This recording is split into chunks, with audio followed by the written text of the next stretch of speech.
इन्होंने सारिਆਂ ਦਾ बहुत-बहुत धन्यवाद। जेकर तुसीं या कोई होर कारोबार इस प्रोग्राम ਨੂੰ स्पॉन्सर करना चाहते हो संपर्क कर सकते हो नंबर 408 722 7698 ਦੇ ਉੱਤੇ। मिंटू जी गलबात का सिलसिला जे आप शुरू करते जाइए तो कहते अमित शाह ने करोना नूं दित्ती मात, खुद किया ट्वीट। हाँ जी बिल्कुल, देश के होम मिनिस्टर काफ़ी दिनों तो हस्पताल के विच सीगे, तो हुण उन्होंने छुट्टी प्राप्त कर ली है तो उधरों करोना से जित प्राप्त कर ली है। सो इस करके ये खबर बन गई वड्डी कि जिहड़े है अमित शाह उन्होंने करोना वायरस नूं मात दी है। खैर ये चलो चंगी गल है, सेहतियाब होने तो उधर महंत जी भी हाल ही कभी कोई खबर नहीं आई दोबारा कि वाकई पुष्टि हुई है या नहीं हुई। पर इंडिया के देखो जिहड़े पॉजिटिव मामले वो लगातार बढ़ जाते हैं और उन्हों का इजाफा जो इस कदर होया वा कि हुण तादाद जी डेली की जे आप देखिए जो नवे पेशेंट आ रहे हैं, नवे केस आ रहे हैं, तो वो पहुँच गई है लगभग 65,000 के करीब, यानी पिछले 24 घंटिया के 64,553 मामले आए हैं। कहने का मतलब ये हुआ कि इंडिया लख वाल नूं जा रहा है, यानी लख वाल नूं हुण तुसीं आप ही अंदाजा ला लो। आप पिछले हफ्ते तो वेख्या सीगा कि 40-45 हज़ार तो किस तरह तुरते तुरते 65 तक आ गया। मेरे कहने का मतलब है कि लख मरीज तेजी का सानूं आने वाले समय दे विच देखण नूं मिल सकदा वा। तो खैर ये तुहानूं पता ही है कि करोना जो पीक ते जांदा वा तो उदों ये जिहड़े फिगर होंदे इस तरह ही शूट करते हैं, तो फिर आने वाले समय च लगूगा पता कि किस तरह के हालात बनते हैं। पर एक चीज़ जी है ना वो हैरान करती है। वैसे जे तुसीं देखोगे मैं अगे भी शायद गल की कि जिस तरह हुण शक प्रगट होंदा है कि किते ना किते गड़बड़ है। गड़बड़ क्यों है? क्योंकि यूके ने देखो अपनी जिहड़ी उन्हां दी हैगी सी कि मौत की गिणती, मतलब कि कोरोना पेशेंट की मौत की गिणती वो रिड्यूस की है 5377। 5377 क्यों? क्योंकि जो उन्होंने रिव्यू किया ना सारिया चीज़ों तो उन्होंने पाया कि उतना ही खाते च पाई गई थी मौत।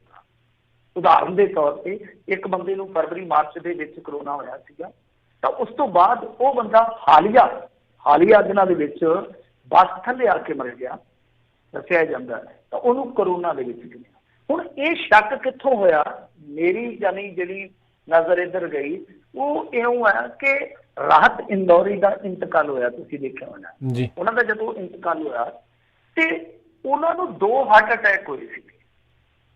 हुण जदों 2 हार्ट अटैक होए, दूसरे हार्ट अटैक नाल तो दिल दा आदमी सन चल बचे, पर उन्हां दी मौत कित्थे गिनी गई? मौत करोना नाल नहीं हुई। आपां किवें मान लईए करोना नाल हुई? क्योंकि उन्हां नूं दूजा दौरा पिया, शरीर नहीं चल सकिया, वो चल बसे। पर गिणती कित्थे पाई गई है? गिणती पाई गई है करोना की खाते। तो ये गल थोड़ी जी ना अपने आप के विच थोड़ी खटकदी आ। उस तरह जो तुसीं देखो कि हुण पाकिस्तान ने कोई लॉकडाउन नहीं सी लाया, पर उत्थों भी एक जिद्दां देखिए एक मिसाल मिल गई आ। पाकिस्तान ने कोई लॉकडाउन नहीं लाया, सारे उन्होंने केस भी जिहड़े मेरे ख्याल दे नाल 2.5-3 लाख होने वध तो वध, ते उन्हां दे मरन वालियां दी गिणती है जिहड़ी 6100 है। कमाल की गल है। तो उही गल है कि जिहड़ा ब्राजील आ जिन्हें थोड़े बहुते कदम भी चुके आ, उन्नी आबादी रखदा कि उन्हां दी गिणती चक के देख लो मौतां दी केसां की गिणती उत्थे मेरे ख्याल दे नाल लख तो वध नहीं बंदा मर गया। की कहोगे? समझ तो परे की गल है। तो ये जिहड़े आंकड़े आ किते ना किते थोड़ा शक आउंदे आ। बाकी पता नहीं भाई करोना किते दे नाल खिता छड़ जांदा होवे। उदाहरण के तौर पर साडे पंजाब दे विच 26-27 हज़ार केस आ, बंदा मर गया 750। जम्मू कश्मीर च इन्ने केस आ, बंदा मरिया 500। हरियाणे दे विच 700 ला लो कि 20,000 केस वध आ, उत्थे मौतां सारियां होईयां जम्मू कश्मीर जिन्नियां। केरल दे विच जम्मू कश्मीर तो ते पंजाब तो 13,000 केस वध आ, मौत हुई है सारी 700। की करोगे तुसीं? आंकड़े अपने आप दे विच ही शक बनते पे कि या तो व्यवस्था का फर्क आ ते या करोना किते ना किते कमजोर पै जाता है। मतलब कि शंभू बार्डर टप्पिया पंजाब दे विच, इत्थे ताकतवर हो गया, उधर को हो गया तो थोड़ा कमजोर हो गया, या इम्यूनिटी का चक्कर आ, या करोना कमजोर ताकत फड़दा है कमजोर होंदा है, या फिर व्यवस्था का किते ना किते फर्क है। और व्यवस्था का फर्क नजर आता है जे तुसीं दवाई का आंकड़ा चुकोगे। दवाई 1 अरब के करीब वसों उन्होंने मामले 63,000 के करीब है मेरे ख्याल से, मौतां मात्र 300, सिर्फ 300। तुसीं देखो कि 300 मौतां 63,000 पेशेंट। ਸੋ ਇਹ ਆਪਣੇ ਆਪ ਦੇ ਵਿੱਚ ਕੁਝ ਚੀਜ਼ਾਂ ਜਿਹੜੀਆਂ ਉਹ ਸੋਚ ਵਿਚਾਰ ਕਰਨ ਲਈ ਮਜਬੂਰ ਕਰਦੀਆਂ। ਹੁਣ ਪੱਕਾ ਤੇ ਕੀ ਕਹਿ ਸਕਦੇ ਆ, ਪਰ ਸ਼ੱਕ ਜ਼ਰੂਰ ਹੈ। ਖੈਰ ਦੂਜੀਆਂ ਗੱਲਾਂ ਤੇ ਆਪਾਂ ਝਾਤ ਪਾ ਲਈਏ ਤੇ ਅੱਗੇ ਤੁਰਦੇ ਆ ਜੀ। ਜਿੱਦਾਂ ਰੂਸ ਦੀ ਵੈਕਸੀਨ ਹੈ ਜਿਹੜੀ, ਉਹਦੇ ਸੰਬੰਧੀ WHO ਨੇ ਵੱਡਾ ਬਿਆਨ ਜਾਰੀ ਕੀਤਾ। ਕਹਿੰਦੇ ਆ ਕਿ ਰਸ਼ੀਅਨ ਵੈਕਸੀਨ ਪ੍ਰੀਖਣ ਦੇ ਉੱਨਤ ਪੜਾਵਾਂ ਵਿੱਚ ਸ਼ਾਮਲ ਨਹੀਂ ਹੈ। ਮਤਲਬ ਕਿ ਜਿਹੜੀਆਂ ਦਵਾਵਾਂ ਉੱਨਤ ਪੜਾਵਾਂ ਦੇ ਵਿੱਚ ਸ਼ਾਮਲ ਹੈ, ਮੇਰੇ ਖਿਆਲ ਦੇ ਨਾਲ ਲਾ ਲਓ ਕਿ ਦਰਜਨ ਦੇ ਕਰੀਬ ਹੋਣੀਆਂ, ਦਰਜਨ ਦੇ ਕਰੀਬ ਮੰਨ ਕੇ ਚੱਲੋ, ਹੋ ਸਕਦਾ 1.5 ਦਰਜਨ ਦੇ ਵੀ ਕਰੀਬ ਹੋਣ, ਤਾਂ ਉਹਨਾਂ ਦੇ ਵਿੱਚ ਇਸ ਵੈਕਸੀਨ ਨੂੰ ਸ਼ਾਮਲ ਨਹੀਂ ਕੀਤਾ ਗਿਆ। ਖੈਰ ਦੂਜੇ ਪਾਸੇ ਦੁਬਾਰਾ ਮਤਲਬ ਕਿ ਜਿਹੜੇ ਲੋਕਾਂ ਨੂੰ ਕੁਝ ਰਿਪੋਰਟਾਂ ਆ ਰਹੀਆਂ ਕਿ ਕਰੋਨਾ ਹੋ ਰਿਹਾ, ਉਹਦੇ ਵਿੱਚ WHO ਦੇ ਮਾਹਰ ਹੈ ਜਿਹੜੇ, ਉਹ ਕੁਝ ਵੀ ਮਤਲਬ ਕਿ ਪੁਸ਼ਟ ਨਹੀਂ ਕਰ ਰਹੇ, ਕੁਝ ਵੀ ਸਫਾਈ ਨਹੀਂ ਦੇ ਰਹੇ। ਤਾਂ ਦੂਜੇ ਪਾਸੇ ਰੂਸੀ COVID-19 ਵੈਕਸੀਨ ਵੀਅਤਨਾਮ ਖਰੀਦਣ ਵਾਸਤੇ ਰਾਜ਼ੀ ਹੋ ਗਿਆ। ਤਾਂ ਇਹ ਆਪਣੇ ਆਪ ਦੇ ਵਿੱਚ ਵੱਡੀ ਖਬਰ ਆ। ਤੇ ਜੇ ਆਪਾਂ ਪੰਜਾਬ ਨੂੰ ਮੁੜੀਏ ਤੇ ਹੁਣੇ ਚੀਫ ਮਿਨਿਸਟਰ ਸਾਹਿਬ ਦਾ ਬਿਆਨ ਵੀ ਆ ਗਿਆ। ਉਹ ਕਹਿੰਦੇ ਕਿ ਭਾਈ ਪੀਕ ਵੱਲ ਨੂੰ ਜਾ ਰਿਹਾ ਪੰਜਾਬ, ਔਰ ਇਹਦੇ ਵਿੱਚ ਕੀ ਆ ਕਿ 1000 ਕੇਸ ਆ ਰਿਹਾ ਤੇ ਹਰ ਕਿਸੇ ਨੂੰ ਕਰਾਉਣੀ ਚਾਹੀਦੀ ਹੈ ਜਾਂਚ। ਹੁਣ ਹਰ ਕੋਈ ਜਾਂਚ ਕਿਵੇਂ ਕਰਵਾ ਸਕਦਾ, ਤੁਸੀਂ ਮੈਨੂੰ ਦੱਸੋ। NRIs ਵਿਚਾਰੇ ਜਿਨ੍ਹਾਂ ਨੇ ਫਲਾਈਟ ਫੜਨੀ ਆ ਉਹਦੇ ਵਕਤ ਨੂੰ ਫੜੇ ਆ, ਕਿੰਨਾ ਵੱਡਾ ਰੌਲਾ ਪਿਆ ਮੋਗੇ ਦੇ ਵਿੱਚ। ਖੈਰ ਜੇ ਆਪਾਂ ਗੱਲ ਕਰੀਏ ਲੁਧਿਆਣੇ ਦੇ ਵਿੱਚ ਅੱਜ ਫਿਰ ਨਾ ਮੌਕਾ ਆ ਦੇਖੋ, ਲੁਧਿਆਣੇ ਦੇ ਵਿੱਚ ਹੈ ਮਤਲਬ ਕਿ ਜਲੰਧਰ, ਲੁਧਿਆਣਾ, ਅੰਮ੍ਰਿਤਸਰ ਇਹਨਾਂ ਦੇ ਵਿੱਚ ਕੇਸ ਬਹੁਤ ਆਏ ਆ, ਪਰ ਲੁਧਿਆਣੇ ਦੇ ਵਿੱਚ 9-10 ਬੰਦੇ ਡਿਊਟੀ ਮਾਰ ਰਹੇ ਆ। ਔਰ ਲੁਧਿਆਣੇ ਦੇ ਵਿੱਚੋਂ ਅੱਗੇ ਮੈਂ ਇੱਕ ਦਿਨ ਅੰਕੜਾ ਤੁਹਾਨੂੰ ਸੁਣਾਇਆ ਸੀਗਾ ਕਿ ਉੱਥੇ ਇੱਕ ਸਰਵੇ ਹੋਇਆ ਥੋੜੇ ਦਿਨ ਪਹਿਲਾਂ, ਉੱਥੇ ਬਹੁਤ ਜ਼ਿਆਦਾ ਮਰੀਜ਼ ਸ਼ੂਗਰ ਦੇ ਜਾਂ ਜਿਹੜਾ ਬਲੱਡ ਪ੍ਰੈਸ਼ਰ ਹੁੰਦਾ ਇਹਦੇ ਜਾਂ ਕੈਂਸਰ ਦੇ ਬਹੁਤ ਜ਼ਿਆਦਾ ਨਿਕਲ ਰਹੇ ਨੇ। ਤਾਂ ਲੁਧਿਆਣੇ 'ਚ ਅੱਜ ਵੀ 9 ਮੌਤਾਂ ਹੋਈਆਂ। ਸੋ ਸ਼ੱਕ ਕਿਤੇ ਨਾ ਕਿਤੇ ਨਾ ਗਹਿਰਾਈ ਜਾਂਦਾ ਕਿ ਦੂਜੀਆਂ ਮੌਤਾਂ ਵੀ ਸ਼ਾਇਦ ਇਹਨਾਂ ਖਾਤਿਆਂ 'ਚ ਵੱਡੇ ਖਾਤੇ 'ਚ ਪਾਈਆਂ ਜਾ ਰਹੀਆਂ। ਤੇ ਇੱਧਰ ਕਪੂਰਥਲਾ ਦੇ ਵਿੱਚ ਕਰੋਨਾ ਦੇ 25 ਮਾਮਲੇ ਸਾਹਮਣੇ ਆਏ ਆ। ਇੱਕ ਪੁਲਿਸ ਕਰਮਚਾਰੀ ਦੀ ਮੌਤ ਹੈ। ਬੇਗੋਵਾਲ 'ਚ 5 ਪੁਲਿਸ ਮੁਲਾਜ਼ਮ ਜਿਹੜੇ ਆ ਉਹ ਵੀ ਕਰੋਨਾ ਪੋਜ਼ਿਟਿਵ ਨੇ। ਏਦਾਂ ਹੀ ਜੇ ਗੱਲ ਕਰੀਏ ਹੁਸ਼ਿਆਰਪੁਰ ਦੀ 20 ਨਵੇਂ ਮਾਮਲੇ, ਇੱਕ ਦੀ ਮੌਤ ਆ। ਫਿਰੋਜ਼ਪੁਰ 'ਚ ਇੱਕ ਮਹਿਲਾ ਮਰ ਗਈ, ਇੱਕ ਬੀਬੀ, 21 ਨਵੇਂ ਮਾਮਲੇ ਆ। ਸੰਗਰੂਰ 'ਚ ਵੀ ਇੱਕ ਵਿਅਕਤੀ ਦੀ ਜਾਨ ਗਈ ਆ। ਉਸ ਤੋਂ ਬਾਅਦ ਫਿਰ ਖਬਰ ਆ ਗਈ 2 ਮੌਤਾਂ ਹੋ ਗਈਆਂ ਸ਼ਾਮ ਤੋਂ ਬਾਅਦ ਪਤਾ ਨਹੀਂ ਅੰਕੜਾ ਵਧਿਆ ਕਿ ਨਹੀਂ ਵਧਿਆ। ਗੁਰਦਾਸਪੁਰ ਦੇ ਵਿੱਚ 105 ਕੇਸ ਜਿਹੜੇ ਰਜਿਸਟਰ ਕੀਤੇ ਗਏ। ਨਾਲ ਦਾ ਜਿਹੜਾ ਜ਼ਿਲ੍ਹਾ ਗੁਆਂਢੀ ਜ਼ਿਲ੍ਹਾ ਅੰਮ੍ਰਿਤਸਰ, ਉੱਥੇ 53 ਸ਼ਾਮ ਤੀਕ ਦੇ ਅੰਕੜੇ ਨੋਟ ਕਰ ਲਿਓ। ਜਲੰਧਰ ਦੇ ਵਿੱਚ 27 ਮਰੀਜ਼ ਆ ਚੁੱਕੇ ਸਨ ਸ਼ਾਮ ਤੀਕ। ਪਠਾਨਕੋਟ ਦੇ ਵਿੱਚ 21 ਮਰੀਜ਼, 1 ਮੌਤ। ਬਰਨਾਲਾ ਦੇ ਵਿੱਚ SBI ਬ੍ਰਾਂਚ ਭਦੌੜ ਦੇ ਜਿਹੜੇ ਮੈਨੇਜਰ ਆ ਉਹਨਾਂ ਨੂੰ ਤੇ ਫੀਲਡ ਅਫਸਰ ਨੂੰ ਕਰੋਨਾ ਹੋ ਗਿਆ। ਇਸ ਤੋਂ ਇਲਾਵਾ ਜਿਹੜੇ ਜਲੰਧਰ ਦੇ DC ਆ ਉਹਨਾਂ ਵੱਲੋਂ ਇੱਕ ਹਦਾਇਤ ਜਾਰੀ ਕੀਤੀ ਗਈ ਆ ਕਿ ਜਿਹੜੇ ਵੀ ਡਾਕਟਰ ਚੈੱਕ ਕਰਦੇ ਆ ਮਰੀਜ਼ਾਂ ਨੂੰ, ਜੇ ਕੋਈ ਸ਼ੱਕੀ ਪਾਇਆ ਜਾਂਦਾ ਨਾਲ ਦੀ ਨਾਲ ਸੂਚਿਤ ਕਰੋ। ਅੱਛੀ ਗੱਲ ਆ, ਸੂਚਿਤ ਕਰਨਾ ਵੀ ਚਾਹੀਦਾ। ਚੰਗੀ ਖਬਰ ਆਈ ਕਿ ਜਿਹੜੇ ਸਿੰਘ ਸਾਹਿਬ ਹੈ ਜਥੇਦਾਰ ਸ਼੍ਰੀ ਬਾਬਾ ਕੁਲਵੰਤ ਸਿੰਘ ਜੀ ਤਖਤ ਸੱਚਖੰਡ ਸ਼੍ਰੀ ਹਜ਼ੂਰ ਸਾਹਿਬ ਵਾਲੇ, ਉਹ ਤੰਦਰੁਸਤ ਹੋ ਗਏ, ਉਹਨਾਂ ਨੂੰ ਕਰੋਨਾ ਹੋਇਆ ਸੀਗਾ। ਇਸ ਤੋਂ ਇਲਾਵਾ ਇੱਕ ਵੱਡੀ ਖਬਰ ਹੁਣ ਆ ਰਹੀ ਹੈ ਲੇਟੈਸਟ ਆ ਕਿ ਪੰਜਾਬ ਦੇ ਵੱਡੇ ਸ਼ਹਿਰਾਂ 'ਚ ਰਾਤ 9 ਵਜੇ ਤੋਂ ਸਵੇਰੇ 5 ਵਜੇ ਤੱਕ ਰਹੇਗਾ ਕਰਫਿਊ। ਜਲੰਧਰ, ਪਟਿਆਲਾ ਤੇ ਲੁਧਿਆਣਾ 'ਚ ਹੋਵੇਗੀ ਸਖਤੀ। ਕੈਪਟਨ ਸਾਹਿਬ ਦਾ ਬਿਆਨ ਆ। ਹੁਣ ਰਾਤ ਨੂੰ ਕਰੋਨਾ ਕੀ ਜ਼ਿਆਦਾ ਨਿਕਲਦਾ ਹੈ, ਦਿਨ ਨੂੰ ਘਟ ਜਾਂਦਾ ਹੈ, ਇਹਦੀ ਹਾਲੇ ਕੋਈ ਮਤਲਬ ਕਿ ਰੌਕਟ ਸਾਇੰਸ ਹੈ ਜਿਹੜੀ ਕਿਸੇ ਨਤੀਜੇ ਤੇ ਪਹੁੰਚਣੀ ਬਾਕੀ ਹੈ ਜੀ। ਜੀ ਜੀ ਜੀ ਮਿੰਟੂ ਜੀ, ਅਗਲੀ ਜੇ ਆਪਾਂ ਗੱਲ ਕਰਦੇ ਜਾਈਏ ਤਾਂ ਕਹਿੰਦੇ ਹੋਏ ਵਕੀਲ ਪ੍ਰਸ਼ਾਂਤ ਭੂਸ਼ਣ ਅਦਾਲਤ ਦੇ ਅਪਮਾਨ ਮਾਮਲੇ ਵਿੱਚ ਦੋਸ਼ੀ ਕਰਾਰ। ਦੇਖੋ ਇਹ ਮਾਮਲਾ ਜਿਹੜਾ ਉਹ ਤੁਹਾਨੂੰ ਪਤਾ ਹੀ ਹੈ, ਅਦਾਲਤੀ ਵਗਿਆ ਦਾ ਮਾਮਲਾ ਚੱਲਦਾ ਸੀਗਾ। ਇੱਕ ਇਹਨਾਂ ਨੇ ਹੋਰ ਵੀ ਕੱਢ ਲਿਆ 9-10 ਸਾਲ ਪੁਰਾਣਾ ਮਾਮਲਾ, 9-10 ਸਾਲ ਪੁਰਾਣਾ ਮਾਮਲਾ ਜਿਹੜਾ ਉਹ ਵੀ ਚਲਾ ਦਿੱਤਾ। ਤਹਿਲਕਾ ਵਾਲਾ ਜਿਹੜੀ ਇੰਟਰਵਿਊ ਸੀਗੀ, ਤੇ ਨਾਲ ਇੱਕ ਮਾਮਲਾ ਇਹ ਹੈਗਾ ਹੀ ਸੀਗਾ। ਇਹਦੇ ਬਾਰੇ ਤੇ ਆਪਾਂ ਮੇਰੇ ਖਿਆਲ ਦੇ ਨਾਲ ਕਾਫੀ ਮਰਤਬਾ ਗੱਲ ਕੀਤੀ ਆ ਕਿ ਕਿਸ ਤਰੀਕੇ ਦੇ ਨਾਲ 2 ਟਵੀਟ ਸੀਗੇ ਜੂਨ ਦੇ ਵਿੱਚ ਟਵੀਟ ਕੀਤੇ ਗਏ ਸੀਗੇ। ਉਸ ਤੋਂ ਬਾਅਦ ਇਹ ਸਾਰਾ ਪੁਆੜਾ ਪਿਆ। ਹਾਲਾਂਕਿ ਇੱਕ ਟਵੀਟ ਦੇ ਵਿੱਚ ਉਹਨਾਂ ਨੇ ਜੋ ਗੱਲ ਕਹੀ ਸੀਗੀ CJI ਦੇ ਬਰਖਲਾਫ, ਜਿੱਦਾਂ ਉਹਨਾਂ ਨੇ ਕਿਹਾ ਸੀਗਾ, ਕਿਉਂਕਿ ਹਾਰਲੇ ਡੇਵਿਡਸਨ ਤੇ ਬੈਠੇ ਸੀਗੇ ਕਿ ਸਾਰੇ ਲੋਕਾਂ ਦੇ ਅਧਿਕਾਰ ਮੁਅੱਤਲ ਆ, ਸਾਰੇ ਕੰਮ ਸਸਪੈਂਡ ਆ, ਤੇ CJI ਸਾਹਿਬ ਜਿਹੜੇ ਆ ਉਹ ਬਿਨਾਂ ਹੈਲਮਟ ਤੋਂ ਰਾਈਡ ਕਰ ਰਹੇ ਆ। ਉਸ ਤੋਂ ਬਾਅਦ ਕਿਉਂਕਿ ਉਹ ਸਟੈਂਡਿੰਗ ਮੋਡ ਤੇ ਸੀਗਾ ਮੋਟਰਸਾਈਕਲ, ਇਸ ਕਰਕੇ ਇਹਨਾਂ ਨੇ ਖੇਦ ਵੀ ਪ੍ਰਗਟਾਇਆ ਸੀਗਾ। ਸੋ ਸੁਪਰੀਮ ਕੋਰਟ ਨੇ ਉਹ ਜਿਹੜਾ ਖੇਦਨਾਮਾ ਸੀਗਾ ਉਹ ਠੁਕਰਾ ਦਿੱਤਾ। ਸੋ ਲਿਹਾਜ਼ਾ ਹੁਣ ਵੱਡੀ ਖਬਰ ਆ, ਮੈਂ ਤਾਂ ਕਹੂੰਗਾ ਕਿ ਬਹੁਤ ਵੱਡੀ ਖਬਰ ਆ। ਜੇ ਤੁਸੀਂ ਅੱਜ ਦੀ ਦੇਖੋਗੇ ਇੰਡੀਆ ਦੀ ਸਭ ਤੋਂ ਵੱਡੀ ਖਬਰ ਆ ਕਿ ਇੱਕ ਐਸੇ ਐਕਟਿਵਿਸਟ ਜਿਨ੍ਹਾਂ ਦੇ ਪਿਤਾ ਜੀ ਕੇਂਦਰ ਦੇ ਵਿੱਚ ਕਾਨੂੰਨ ਮੰਤਰੀ ਵੀ ਰਹੇ ਔਰ ਸਾਰੀ ਜ਼ਿੰਦਗੀ ਵਕਾਲਤ ਦੇ ਨਾਲ ਜੁੜੇ ਰਹੇ, ਉਹਨਾਂ ਦੇ ਬੇਟੇ ਗਾ ਪ੍ਰਸ਼ਾਂਤ ਭੂਸ਼ਣ ਉਹ ਵੀ ਸਿਆਸਤ ਦੇ ਨਾਲ ਜੁੜੇ ਰਹੇ, ਫਿਰ ਉਹ ਐਕਟਿਵਿਸਟ ਵੀ ਰਹੇ ਤੇ ਨਾਲ ਉਹਨਾਂ ਨੇ ਸੁਪਰੀਮ ਕੋਰਟ ਦੇ ਵਿੱਚ ਬਹੁਤ ਜ਼ਿਆਦਾ ਪ੍ਰਸਿੱਧੀ ਹਾਸਲ ਕੀਤੀ। ਅੱਜ ਸੁਪਰੀਮ ਕੋਰਟ ਉਹਨਾਂ ਨੂੰ ਕਿਸੇ ਮਾਮਲੇ ਦੇ ਵਿੱਚ ਦੋਸ਼ੀ ਕਰਾਰ ਦੇ ਰਹੀ ਹੈ, ਔਰ ਖਾਸ ਤੌਰ ਤੇ ਸੁਪਰੀਮ ਕੋਰਟ ਦੇ ਅਪਮਾਨ ਜਾਂ ਅਵਗਿਆ ਦੇ ਮਾਮਲੇ 'ਚ, ਤਾਂ ਇਹਦਾ ਮਤਲਬ ਹੈ ਕਿ ਬਹੁਤ ਵੱਡੀ ਖਬਰ ਹੈ। ਤਾਂ ਇਹਦੀ ਮੁਖਾਲਫਤ ਵੀ ਬਹੁਤ ਹੋਣ ਰਹੀ ਹੈ। ਮੈਂ ਕਹਾਂ ਯੋਗੇਂਦਰ ਯਾਦਵ ਜਾਂ ਹੋਰ ਪੁਰਾਣੇ ਜਿਹੜੇ ਇਹਨਾਂ ਦੇ ਸਾਥੀ ਆ ਜਾਂ ਐਕਟਿਵਿਸਟ ਆ, ਉਹ ਇਸ ਫੈਸਲੇ ਦੇ ਨਾਲ ਮੁਤਫਿਕ ਨਹੀਂ ਆ। ਮਤਲਬ ਕਿ ਸੁਪਰੀਮ ਕੋਰਟ ਨੂੰ ਹੁਣ ਸਿੱਧੇ ਤੌਰ ਤੇ ਕੋਈ ਨਹੀਂ ਨਿੰਦ ਸਕਦਾ, ਕਿਤੇ ਅਵਗਿਆ ਵਾਲਾ ਮਾਮਲਾ ਨਿੰਦਣ ਵਾਲੇ ਤੇ ਨਾ ਪੈ ਜਾਵੇ, ਇਹ ਵੀ ਹੈ। ਪਰ ਮਤਲਬ ਕਿ ਜੋ ਚੱਲਿਆ ਉਹਦੇ ਤੇ ਆਲੋਚਨਾਤਮਕ ਪੱਖ ਜ਼ਰੂਰ ਰੱਖੇ ਜਾ ਰਹੇ ਆ ਕਿ ਐਸਾ ਕਰਨਾ ਕਿਤੇ ਨਾ ਕਿਤੇ ਬਹੁਤ ਜ਼ਿਆਦਾ ਸਖਤਾਈ ਆ, ਬਹੁਤ ਜ਼ਿਆਦਾ ਕਰੜਾਈ ਆ। ਸੋ ਇਹ ਵੀ ਆ ਕਿ ਪ੍ਰਸ਼ਾਂਤ ਭੂਸ਼ਣ ਸਮੇਂ ਸਮੇਂ ਤੇ ਸੁਪਰੀਮ ਕੋਰਟ ਬਾਰੇ ਬੋਲਦੇ ਰਹੇ ਆ, ਸੁਪਰੀਮ ਕੋਰਟ ਦੇ ਨਾਲ ਇੱਕ ਤਰ੍ਹਾਂ ਨਾਲ ਕਹਿ ਲਈਏ ਕਿ ਕਹਿੰਦੇ ਵੀ ਆਏ ਆ, ਕਿਉਂਕਿ ਇਹਨਾਂ ਦਾ ਕੰਮ ਹੀ ਐਕਟਿਵਿਜ਼ਮ ਦਾ ਹੈ ਨਾ। ਤਾਂ ਜਿਹੜੇ ਇਸ ਤਰ੍ਹਾਂ ਕਾਰਕੁਨ ਹੁੰਦੇ ਆ, ਸਮਾਜਿਕ ਕਾਰਕੁਨ ਹੁੰਦੇ ਆ, ਤੁਹਾਨੂੰ ਪਤਾ ਹੀ ਆ ਸਰਕਾਰਾਂ ਦੀ ਅੱਖ ਵਿੱਚ ਵੀ ਰੱਖਦੇ ਆ। ਸੋ ਇਸ ਕਰਕੇ ਇਹ ਪ੍ਰਸ਼ਾਂਤ ਭੂਸ਼ਣ ਦੇ ਮਾਮਲੇ ਦੇ ਵਿੱਚ ਦੇਖਣ ਨੂੰ ਮਿਲਿਆ ਕਿ ਕੁਝ ਲੋਕ ਜਿਹੜੇ ਆ ਪ੍ਰਸ਼ਾਂਤ ਭੂਸ਼ਣ ਦੇ ਹੱਕ 'ਚ ਬੋਲਦੇ ਪਏ ਆ।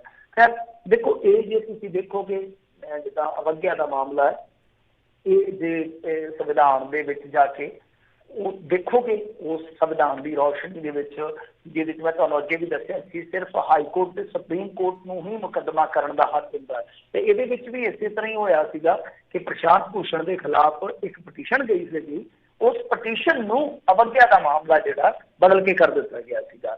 ਤਾਂ ਕਹਿਣ ਦਾ ਭਾਵ ਹੈ ਕਿ ਸੁਪਰੀਮ ਕੋਰਟ ਆਪਣੇ ਪੱਧਰ ਤੇ ਇਹ ਫੈਸਲਾ ਲੈ ਸਕਦੀ ਆ।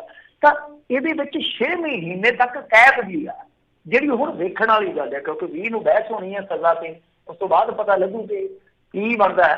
ਪਰ ਗੱਲ ਇਹ ਆ ਕਿ 6 ਮਹੀਨਿਆਂ ਤੱਕ ਕੈਦ ਜੇ ਹੁੰਦੀ ਹੈ ਤਾਂ ਬਹੁਤ ਵੱਡੀ ਮੁਸ਼ਕਲ ਹੋ ਜਾਏਗੀ ਪ੍ਰਸ਼ਾਂਤ ਭੂਸ਼ਣ ਦੀ ਵਾਸਤੇ। ਪਰ ਇਹ ਵੀ ਆ ਕਿ ਕੋਰਟ ਜਿਹੜੀ ਆ ਉਹ ਇਹਨਾਂ ਨੂੰ ਕੋਈ ਫਾਈਨ ਲਾ ਕੇ ਵੀ ਛੱਡ ਸਕਦੀ ਹੈ। ਦੋਵੇਂ ਚੀਜ਼ਾਂ ਨੇ, ਕੋਈ ਜੁਰਮਾਨਾ, ਕਿਉਂਕਿ ਦੇਖੋ ਸਜ਼ਾ ਤਾਂ ਹੋਣੀ ਹੈ ਨਾ। ਹੁਣ ਸਜ਼ਾ ਉਹ ਚਾਹੇ ਫਾਈਨ ਦੇ ਰੂਪ ਦੇ ਵਿੱਚ ਹੋਵੇ, ਚਾਹੇ ਉਹ ਸਜ਼ਾ ਦੂਜੀ ਦੇ ਰੂਪ ਦੇ ਵਿੱਚ ਹੋਵੇ, ਸਜ਼ਾ ਤੇ ਹੋਣੀ ਆ। ਪਰ ਗੱਲ ਇਹ ਆ, ਮੇਰੇ ਖਿਆਲ ਦੇ ਨਾਲ, ਦੇਖੋ ਮੇਰਾ ਆਪਣਾ ਓਪੀਨੀਅਨ ਆ, ਕਿਉਂਕਿ ਸੁਪਰੀਮ ਕੋਰਟ ਉਹਨਾਂ ਦਾ ਕੰਮ ਜਾਣੇ, ਉਹ ਬਹੁਤ ਉੱਚੇ ਮੁਕਾਮ ਤੇ ਬੈਠੇ ਲੋਕ ਆ।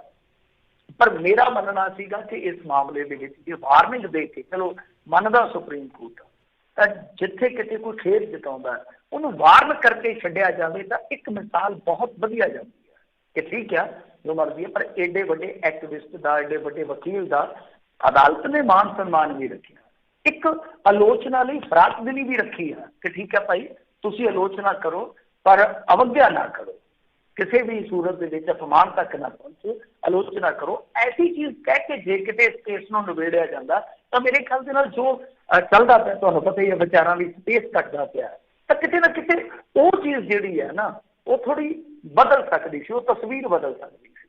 ਬਹਰਹਾਲ ਉਹ ਜਾਣਾ, ਪਰ ਮੇਰੇ ਖਿਆਲ ਦੇ ਨਾਲ ਏਡੀ ਵੱਡੀ ਨਿਆਂ ਸੰਸਥਾ ਜਿਹੜੀ ਆ ਉਹ ਇੱਕ ਟਵੀਟ ਨਾਲ ਹਿੱਲ ਜਾਵੇ, ਇਹ ਕੋਈ ਅੱਛੀ ਮਿਸਾਲ ਨਹੀਂ ਹੈ ਮੇਰਾ ਮੰਨਣਾ। ਠੀਕ ਹੈ, ਕਿਸੇ ਨੇ ਗਲਤ ਕੀਤਾ, ਖੇਦ ਵੀ ਜਤਾ ਦਿੱਤਾ, ਤਾਂ ਉਸ ਸੂਰਤ ਦੇ ਵਿੱਚ ਜੇ ਏਡੀ ਵੱਡੀ ਨਿਆਂ ਸੰਸਥਾ ਜਿਹੜੀ ਹੈ ਉਹ ਇੱਕ ਤਰਕ ਸੰਗਤ ਫੈਸਲਾ ਕਰੇ ਕਿ ਹਾਂ ਠੀਕ ਆ ਕਿ ਤੁਹਾਨੂੰ ਮਤਲਬ ਕਿ ਇਜਾਜ਼ਤ ਹੈ ਆਲੋਚਨਾ ਕਰੋ ਪਰ ਇੱਕ ਦਾਇਰੇ 'ਚ ਕਰੋ, ਤਾਂ ਮੇਰੇ ਖਿਆਲ ਨਾਲ ਮਿਸਾਲ ਬਹੁਤ ਸ਼ਾਨਦਾਰ ਹੈ। ਜੀ ਜੀ। ਅਗਲੀ ਮਿੰਟੂ ਜੀ ਗੱਲ ਕਰੀਏ, ਕਹਿੰਦੇ ਮੋਗਾ ਦੇ DC ਕੰਪਲੈਕਸ ਵਿੱਚ ਤਿਰੰਗਾ ਝੰਡਾ ਉਤਾਰ ਕੇ ਲਹਿਰਾਇਆ ਖਾਲਿਸਤਾਨ ਦਾ ਝੰਡਾ। ਹਾਂ ਦੇਖੋ, ਇਹ ਅੱਜ ਤੜਕੇ ਭਾਜੜ ਪੈ ਗਈ ਆ।